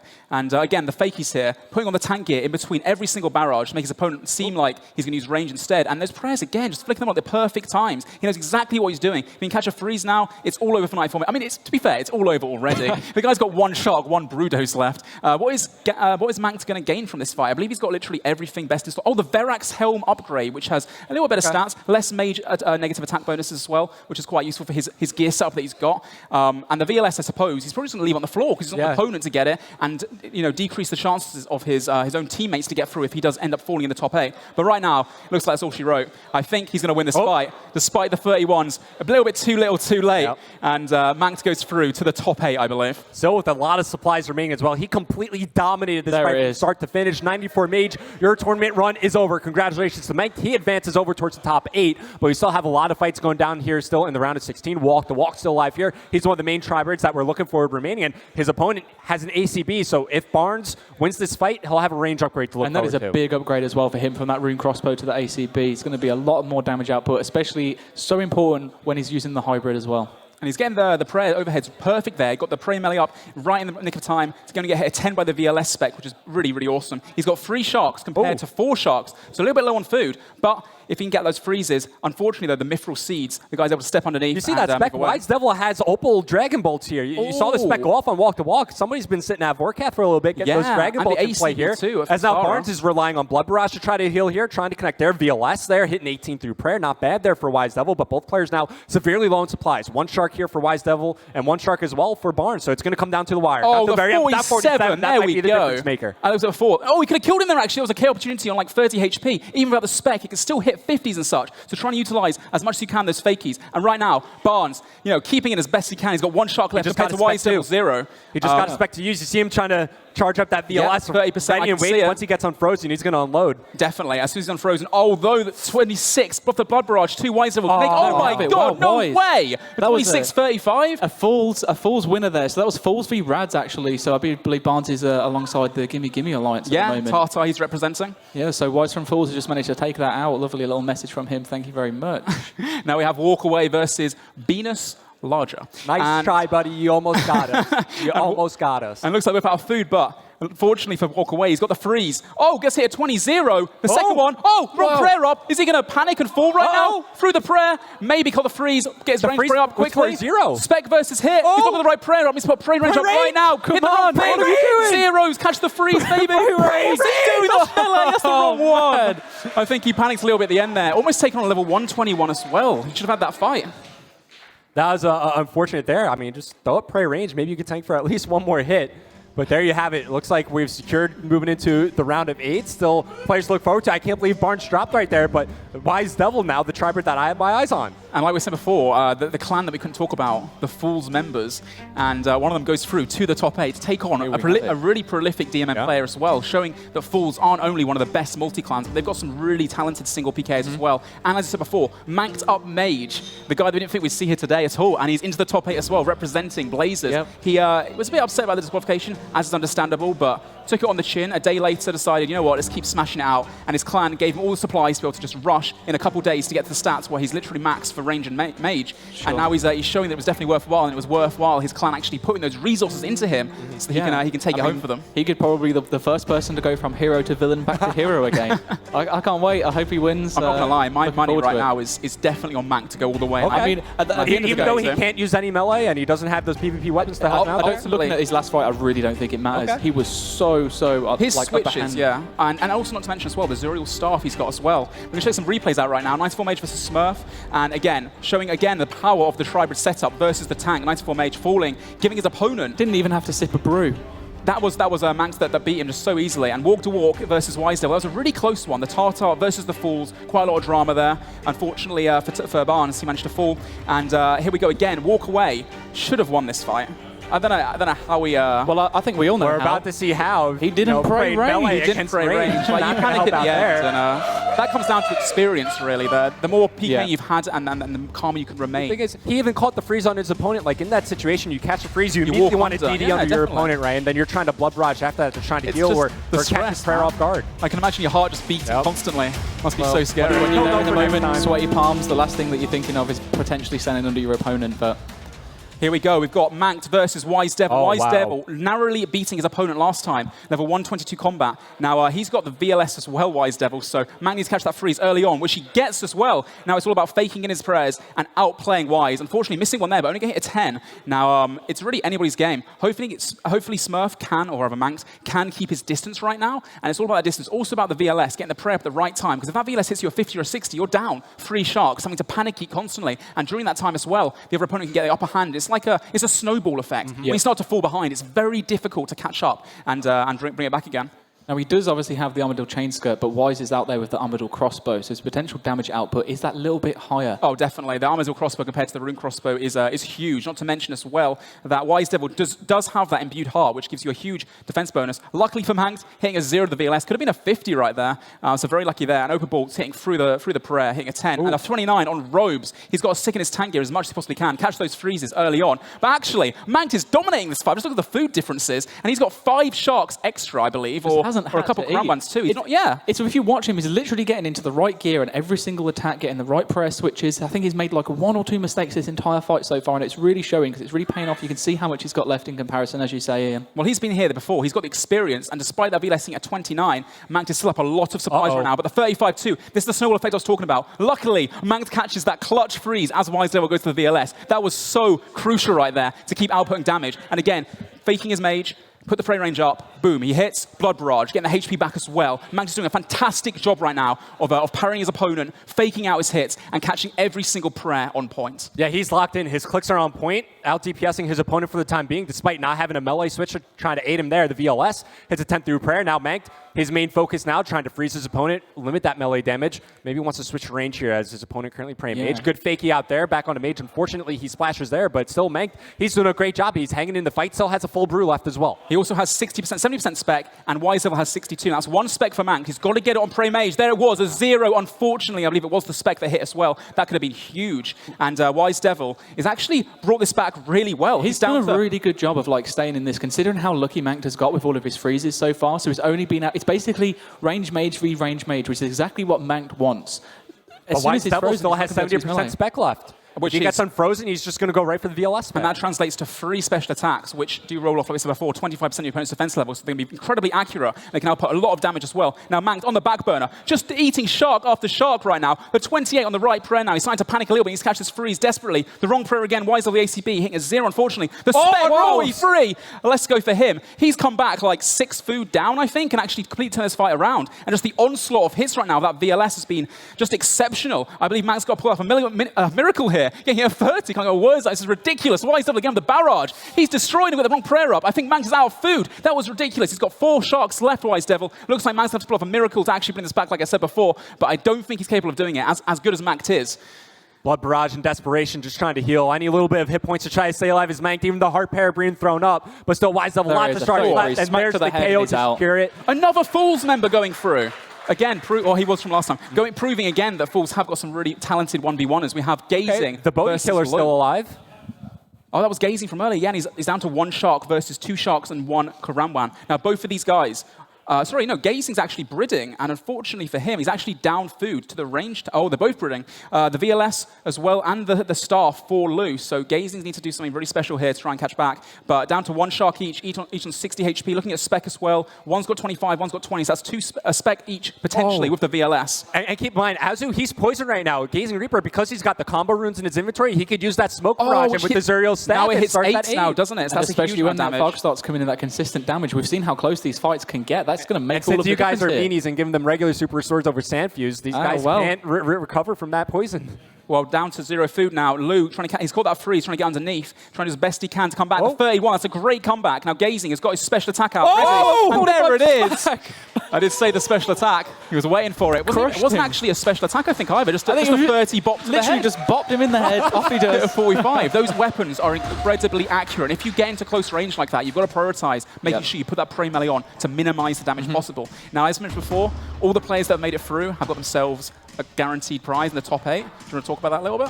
Yeah, so there's a tier that will give everyone membership, and then we run into the actual prize pool, first prize being $15,000, and then it goes down from there. So they're all guaranteed to have won something now. I think it's 12 months of membership at least as a minimum, which is a fair enough for worth competing. It's going to get them at least like an extra 3 more tournaments to do. So I wonder if anyone expected the Fools little, the 80 players they had playing, and nobody knew about it. There had to have been somebody out there that had some sort of intel in the Fools Clan that knew that they were going to be playing, but it caught us off guard. I remember I was in a conversation with you. I was like, Fools are playing. Like, we had no idea we were playing up until the stream went live.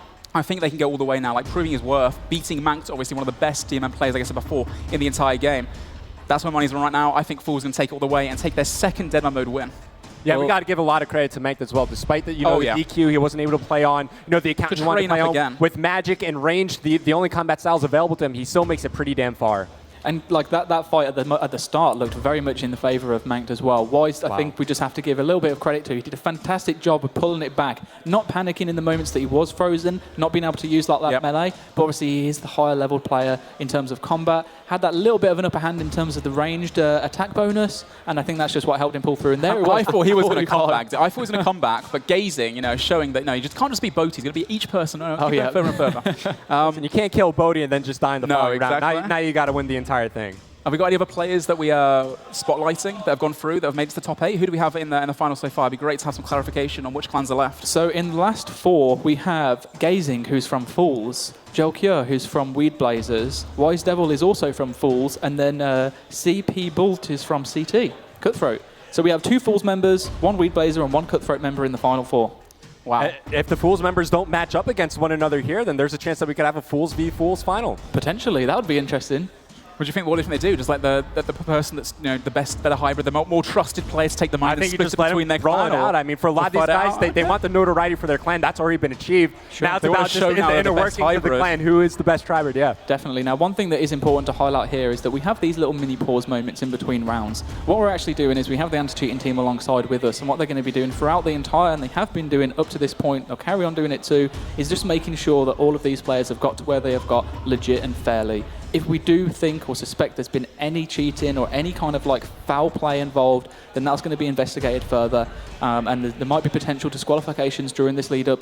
And that's just to make sure that when we get to the point of someone's won, we want to know that they're definitely the winner. So how do you think so far? What's been your favourite moment? Honestly, this has been the most competitive tournament of all time.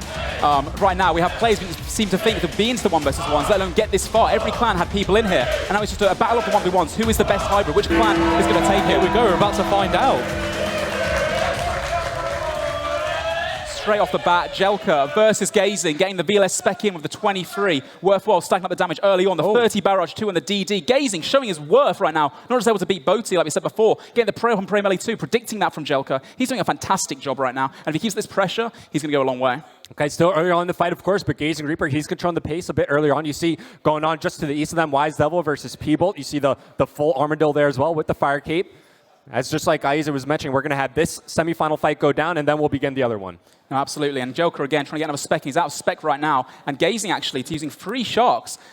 Making Jelka use free sharks. All the spec being unloaded really early on, just like I said before, controlling the pace of the fight, making his opponent fall behind. Now Jelka trying to go for the strategy of barraging, DDing underneath, despite Gazing getting it first. And those fakies again, pulling out the staff, making him think he's going to use magic. And then last second, changing to the Why is he range letting this happen? Both players have Mithril Seeds. Like, don't let this guy just free DD right under you. I know, right? Use the Mithril Seeds, create some spacing, and at least force him to try to move around the map and make them feel a little bit uncomfortable.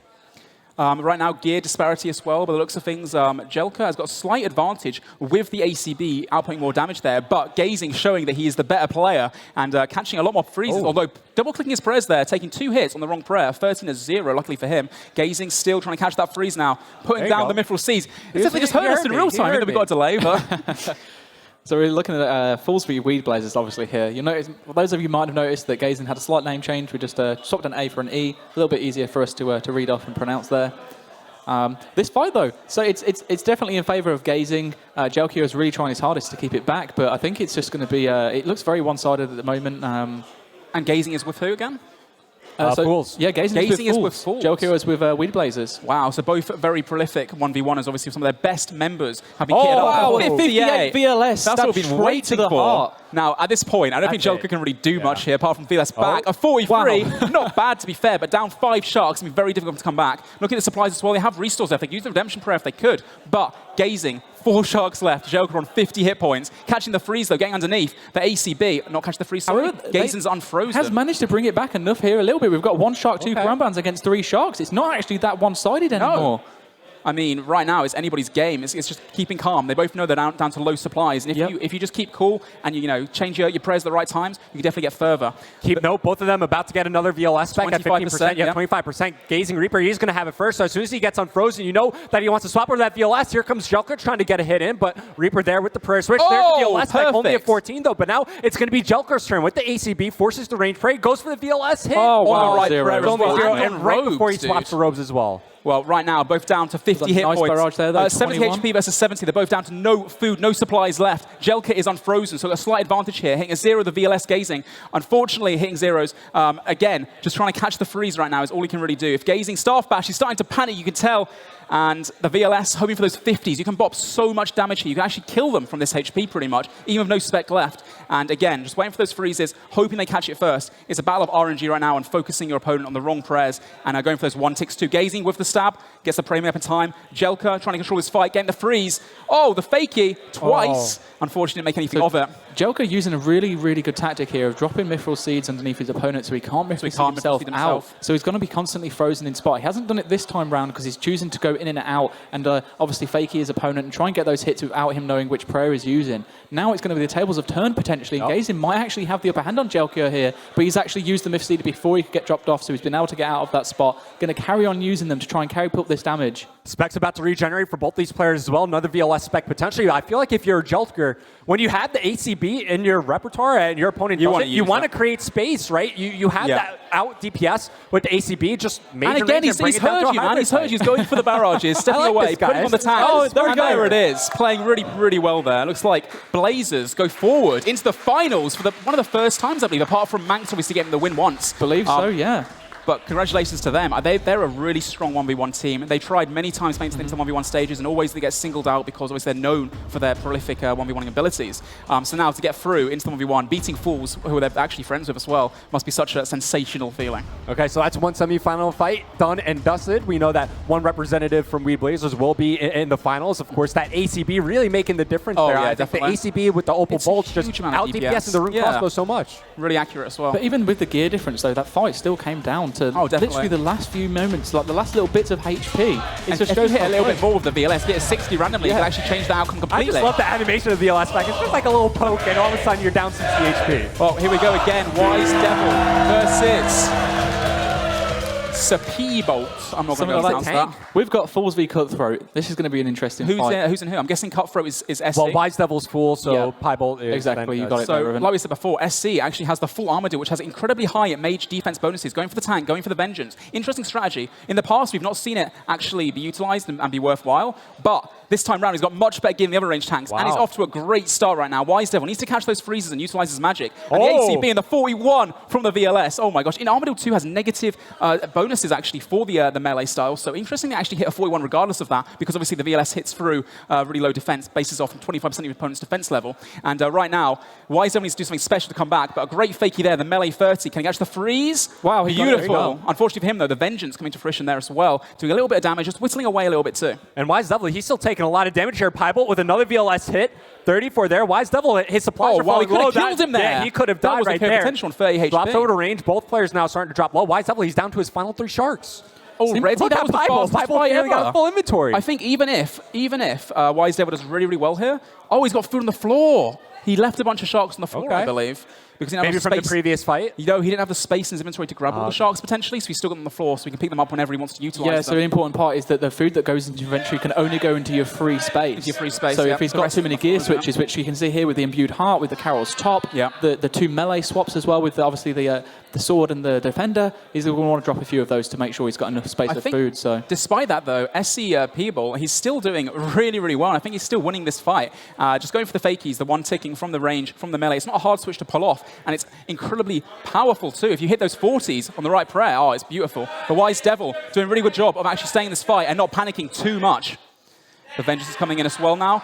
Going to be huge. Oh, on the VLS spec too, that could have been a big amount of damage hit back again. Lucky for him too, they're hitting at 0. That's going to save him a lot of supplies. The Vengeance again still dwindling down. Now Wise needs to get those freezes off. I'm surprised he's not actually stepping underneath either. That's a tactic we've seen quite a lot from the Tribrods. Yeah, one thing I wanted to point out earlier is in the one moment where he got the freeze eventually after so many splashes, he did catch it, but then just decided to just stand 2 steps in front and just kept on taking damage after damage after damage. Finally, he starts to create some space, right? That's the advantage of having Mage over your opponent. You could freeze him and then create some space, force him to stick with that range attack and just try to take it. When you go into melee damage, just try to go in a diagonal square across so they can't melee you back. Oh, the 35 smack. Despite only being a range tank, he's been in control from start to finish, and Wise Devil knows it's over. Oh, he's just playing around a little bit, thinking like, oh, you can have the win. Actually, never mind, we'll stay in it. Oh, never mind, 21, going for the smite. He realizes he can't really come back at this situation, and now that means that a Fool's Mode is going to go down, which means the final is going to be between 57 smack as well. CT and Fools in the final to take it. Fair play to him, though. He put up a great fight, but I think the Armadillo, ultimately, the Mage defense bonus on that stuff, not even the Zuriel staff can fight it, and obviously killing Armadillo in Deadman mode with such low stats for a lot of players, and an incredibly dangerous area too. Props to CT for actually going there with like 10, 20-man teams and getting themselves the items. I wonder if he actually picked it up from Weiss. Do you remember Weiss earlier in the tournament when he got that double Armadillo kill? I wonder if, maybe they beat his opponent. We just noticed from chat there, though, is they both said #Fools, and CE said respect from Finland, so maybe it was Fools. Wait, so you think the top 3 players potentially might all be from Fools right now? That is unbelievable. They went under the radar the whole way through. 80 players made it through to the 1v1s, not only through, but 3 people in the top. That's ridiculous. Hopefully we can get some verification on that very soon as we head into the final fight. But wow, what a great 2 fights we've just seen then. Yeah, that's the replay right now. Yeah, here's the replay. Gazing Reaper up against Jelker came down to really the final food slots for both these players. The difference maker for me, the ACB versus the Rune Crossbow. Jelker creating distance here at the end. He knows that he can out DPS their opponents, but these PvP weapons, I'm not sure, like, we were kind of guessing, what we were going to see, when we came down to these 1v1s, and clearly they're the difference maker, man. So much DPS output from them. Absolutely, and Jelker now having to show if he actually is the man that he looks like. But I was going to say as well, Seeable, he's got that full Armadillo, man. That was just so brutal for Wise Devil to come up against. At the point, it came into a point where he just stopped using Mage. It just wasn't worth it. It just splash after splash. He just decided, okay, well, I'll just go range melee instead. Yeah, even with the Zuriel staff, that 10% accuracy, not making much of a difference up against the Armadillo. And it was just frustrating for Wise Devil from the start. Like, he couldn't catch that initial freeze. Pybul came in with some big specs. The 57 at the end to secure it. And there you go, Fools, the final. you're right. So. The top 3, all Fools members. So what's that? 20K, 10K, and 1K. So they've won 31 grand potentially if it has actually all 32. Oh my gosh, that's pretty impressive. Not bad from Fools, considering they're hiding themselves entering the tournament. They make a big finish at the end, but now it's time for the final 1v1 fight. Yep, and it's going to be an interesting fight, especially with the 2 people that we've seen get this far, the gear that they have. Hopefully they give us quite a nice show to fight. Hopefully they take off their prayers, just see some massive VLS hits, some 60s and 70s if it's possible. But again, like the one thing we were really expecting in these fights was the power of these ancient weaponry, and we've seen them being utilized in such a fantastic fashion. We've seen 40s, 50s of out the specials, and it goes to show that next tournament, it's going to be a definite thing that clans are going to really prioritize getting, because it's all the difference. So it's a game changer pretty much. Yeah, absolutely. And even as we look ahead towards the winter season, the PvP armors are going to come into play too. Things are only going to get more spicy looking ahead for the future of Deadman, but we got to get past this final 1v1. It comes down to these final 2 Fools members, and it's completely different gear as well. It's a range tank and Armadillo versus a tribe with the Zuriel staff, the VLS. So we're kind of wondering, what's the best setup, from Deadman's past. Is it going to be a tribe or is it going to be a range tank? We'll find out right here.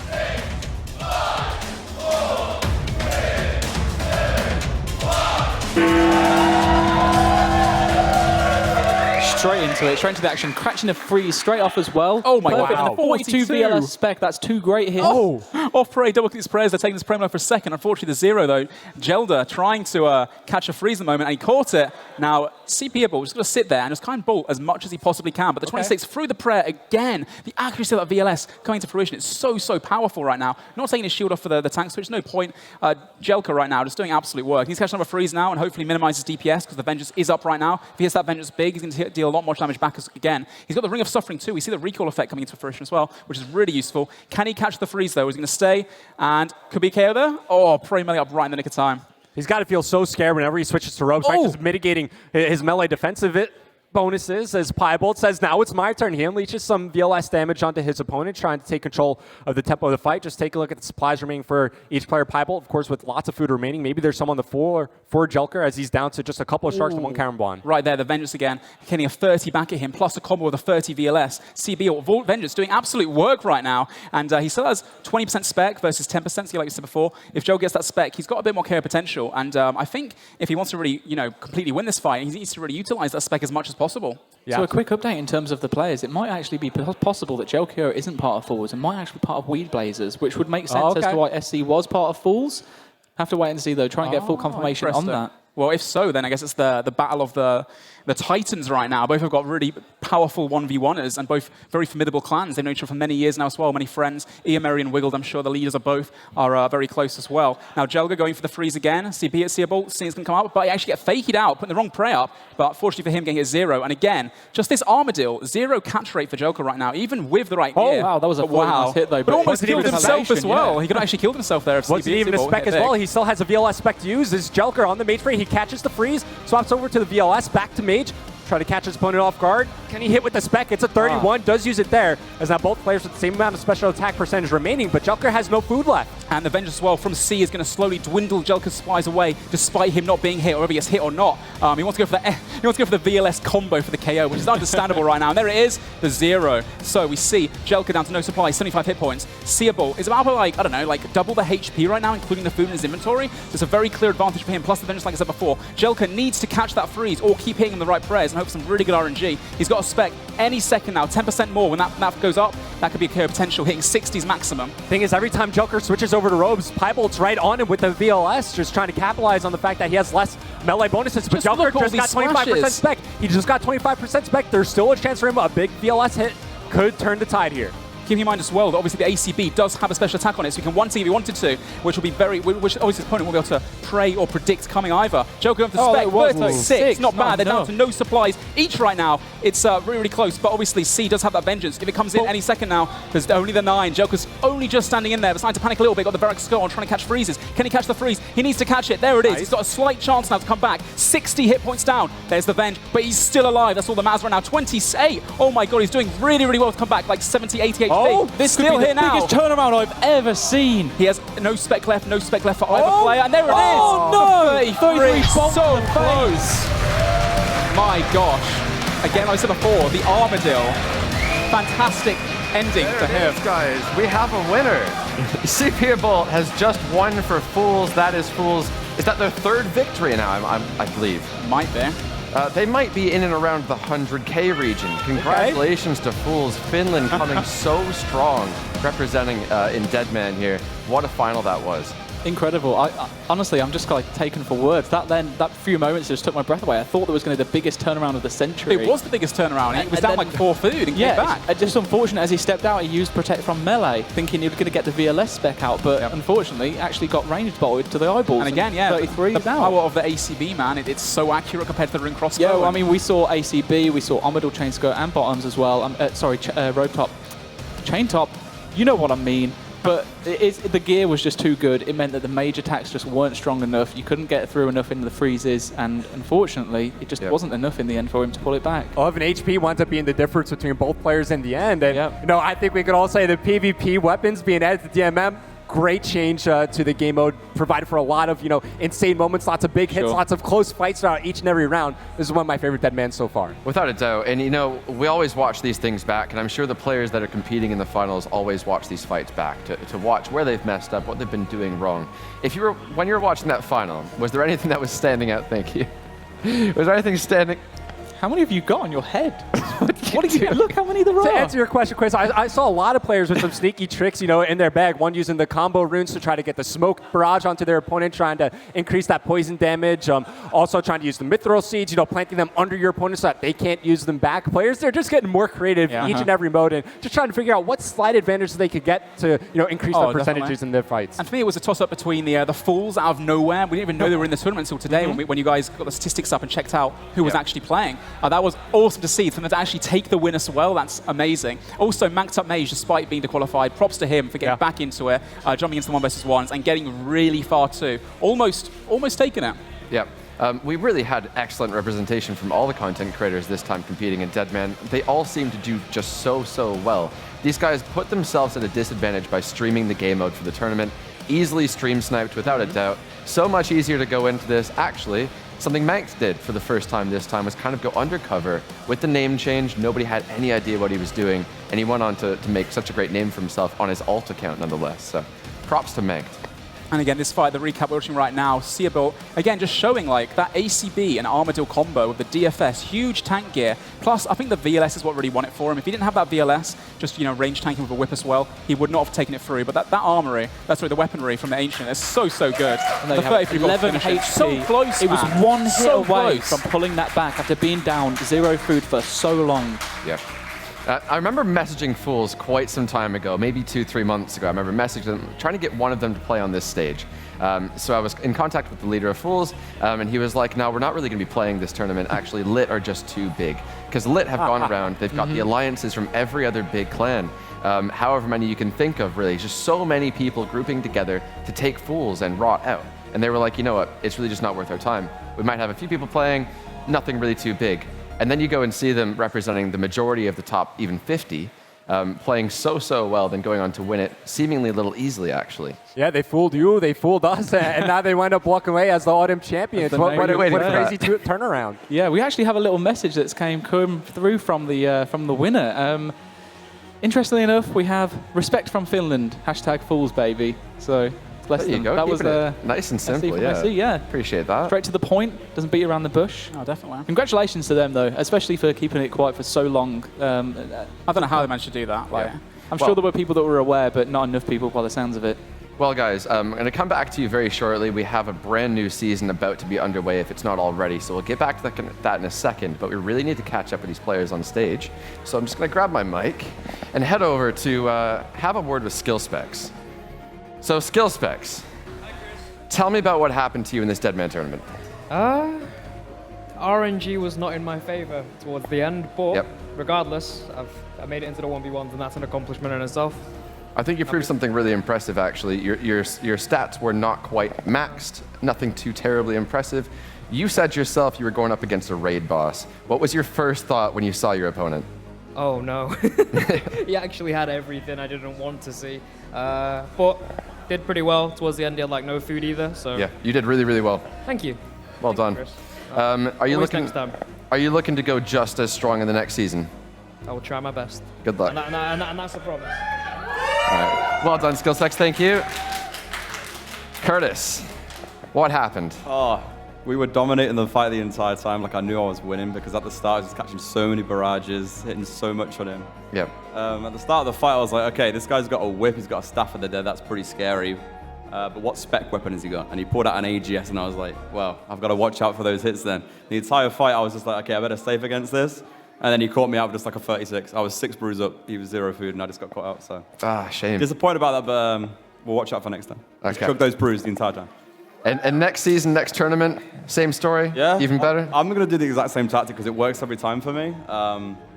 But yeah, at least I can keep in mind that what I've done wrong this tournament, look back at it and be like, okay, that's what I got to work on. But I'm very happy with how I've improved, and to be that far up before I get KO'd in terms of food, like I'm very happy with that. Yeah. You always do so consistently well. In terms of like getting to the 1v1s though, I thought I wasn't even going to get there because we were like clumped around the whole Anakar. Yeah.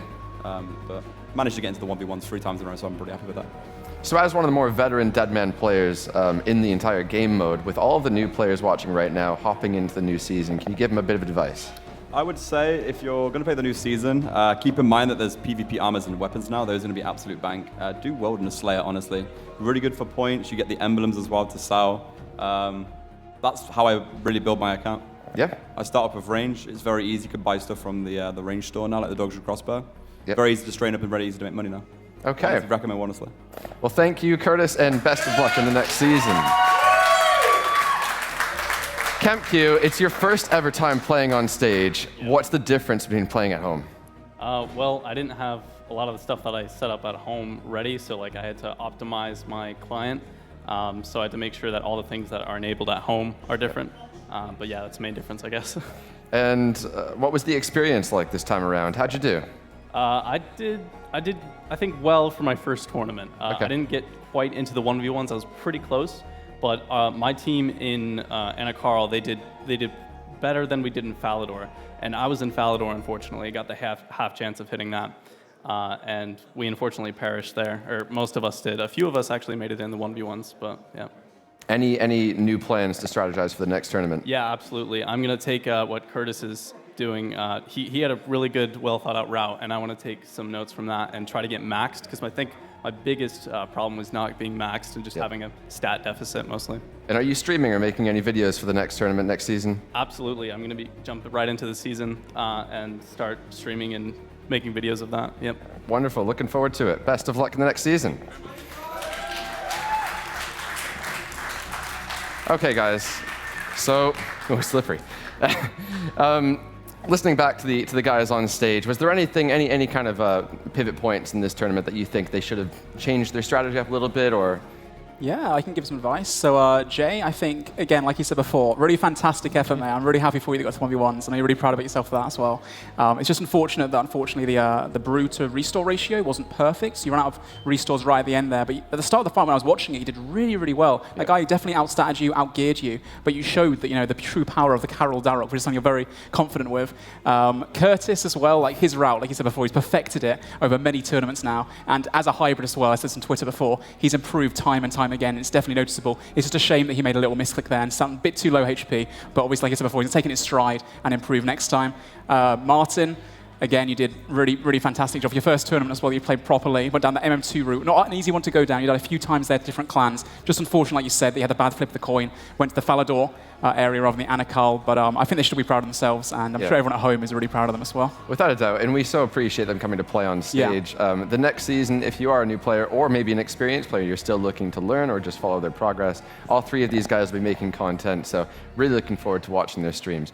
Now, speaking of the new season, Maraiza, tell me about what's in your hands right here. Yeah, so I'm not being that ignorant as I normally am. I'm actually logged in currently to the brand new season with around about 600 eager beavers currently trying to catch their 10K from the Stronghold of Security. So I'm trying to do the same. I've currently got 30 minutes of immunity. If you are interested in getting into the new season, you can enter !new season into the chat. Also, just a quick reminder, there are 4 days left of Twitch Prime, so !Prime in the chat if you want to grab yourself a month's free membership with your Prime subscription, and also drop that onto your favorite streamer as well. Yeah, perfect time to use them. And look, I will say, as a Jackins employee, you cannot get any of these questions wrong. If you get any of these wrong, then no, as you said that. I didn't even read it, so there we go. Don't do what I just did. Make sure you read the questions properly. I want to add as well, this season, now is the best time to jump straight into it. Get that nostalgic feel of Deadman mode, get into combat, that exhilarating, getting your key, getting some PKs going, or just have fun. This mode itself is a very accelerated version of the main game, much more high adrenaline action. You get like 10 times experience rates, I believe, in the seasonal 2. Although there isn't XP cap, so people can't get too far ahead. But my biggest, just jump in there right now. If you've got Twitch Prime, you can get a 3-month membership, like I said before, and just enjoy yourself, really. Yeah, I think my favorite piece of advice from you actually is just training whatever you want to do. Yeah, stick to what you know, definitely. When I played Deadman, I wasn't doing the most efficient routes. I was going and killing blue dragons for hours and hours and hours, but I enjoyed that. Yeah, that was the thing that I looked forward to. I think the best part about demo mode is the fresh economy, the new start for everyone, old and new players as well, and everyone just jumping into it and kind of trying to compete for the high scores or doing whatever they want to do, whether that's Slayer and killing monsters, whether it's skilling and going to chop some trees, get the first magic logs in the game, people that want to make some short bows or something. Yep. Just have fun, man. That's the most important Even if thing. you're not able to jump in right now at the start of the season, maybe you wait for the 6-hour immunity to kick in, and you're wondering what you could do to try to catch up to the players who had a bit of a head start on you. Ian makes great guides for you guys out there, depending on what route you want to go down, towards agility, towards Wilderness Slayer, which is what a lot of people will recommend. Go check out his guides and really try to plan out your route and take a look at exactly how you want to approach the upcoming season. There are loads of streamers that are probably live right now, jumping right into it, so I implore you guys to check out the action as well there. Go give them some support as well, and or just check out YouTube too. Yeah. Well, hopefully we'll be hosting somebody worthy after our stream, so you guys won't have to go anywhere if you want to continue to watch Deadman content. I understand actually there were a few streamers, I think Foe and Mika, when they died this tournament, they were rebroadcasting our stream and casting over it. Bless so them. love to see that. yeah, it's been a really tremendous stream. I don't think there's really been anything that stood out as an issue. It's just been so perfect through and throughout. I think this is on par with probably one of my favorite tournaments so far. When we had Manx up on stage winning, that was pretty special. But this time round, it went so smoothly, and we saw every single clan making some V1s, which made it so competitive. And I was on the edge of my seat the whole time. I can't imagine what was going through the comms of the different people that were involved at that point. It's like, can you imagine having to tell one of your clan members that you've just died and you've gave them like all of your best full gear, Armadillo, yeah. and then you know your next opponent is going to potentially smack you in the face with the hammer, for example. Which he did. Like the guy with the Armadillo actually went on to win the whole thing. So quite disappointing for the clan that unfortunately lost it to him. It's just it's so much different from just a typical 1v1 fight. I'm sure you can vouch for this yourself. You know, you gear up in the bank, you have a proper 1v1, that's fine. You die, you come back. With this, you are literally the pressure. You are risking a week of your time playing 10+ hours a day, depending on the person. So much pressure, and with money on the line, it's incredible these guys can actually click efficiently and well in that finals. Quite literally a week of your time, because these guys don't get off. They grind from start to finish. And you know, with this being the first Deadman where we saw the PvP weapons introduced, now looking ahead in the new season, we'll have the PvP armors as well.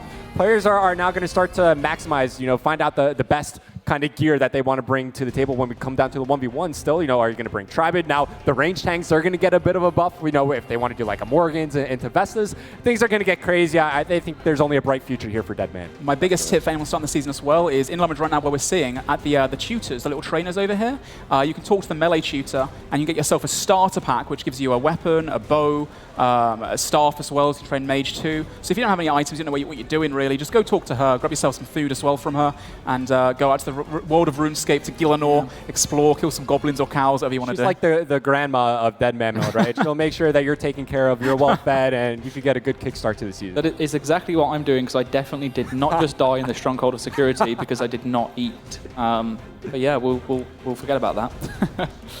It's a poor start to the season for you, man. Not only do you get some questions wrong in the stronghold, you wind up dying. You lost all the gold you got as well. One question, all right? Come on, let's just forget about it. Don't worry. I'm not going to let you live that one down. No, I don't think anyone else is. And as soon as I get back to the office, I'm probably going to be having a stern word being given to me. So. Okay, guys. It's been such a phenomenal tournament. The new season's underway, obviously. We're looking at around mid-December for the next winter, the winter Deadman season. Yep. Or sorry, tournament. The only time you can get hold of the PvP armors, and make sure you go out to the wilderness. Yep. Plenty of worlds, plenty of locations. It's open to everyone. Twitch Prime, free membership, !Prime in the chat. #! Deadman season in the chat as well for more information on those two things. And I just want to say, like, massive thank you to everyone in the audience for being so energetic and so loud. It's been incredible to have you here. Come on, guys. Round of applause to you all. But also as well, a massive thank you to everyone as well back home that's been watching, that's been tuning in, the guys that have been sending in the tweets. I'm sure that when we go back, we'll go onto Reddit, there's not going to be filled with loads of different images of different characters in game. We're going to see lots of clips of Deadman and all the moments that people have been having and what you've been telling us about the season, and I look forward to that more so than anything else. At least for one day. Yeah, one day. One day is good enough. Right. So thanks, guys. Let's give a quick sign off. Ian, let's do Twitter plugs. Go ahead. Yeah, sure. At Ian Spammer on Twitch. My name's Pure Spam. I'll be back tomorrow with the seasonal. It's my birthday tomorrow, so I'll be doing a birthday stream in the evening, going live. Thank you, guys. We're off to celebrate in a minute. What a legend. He comes out on his day working for his birthday. So that should be quite good fun.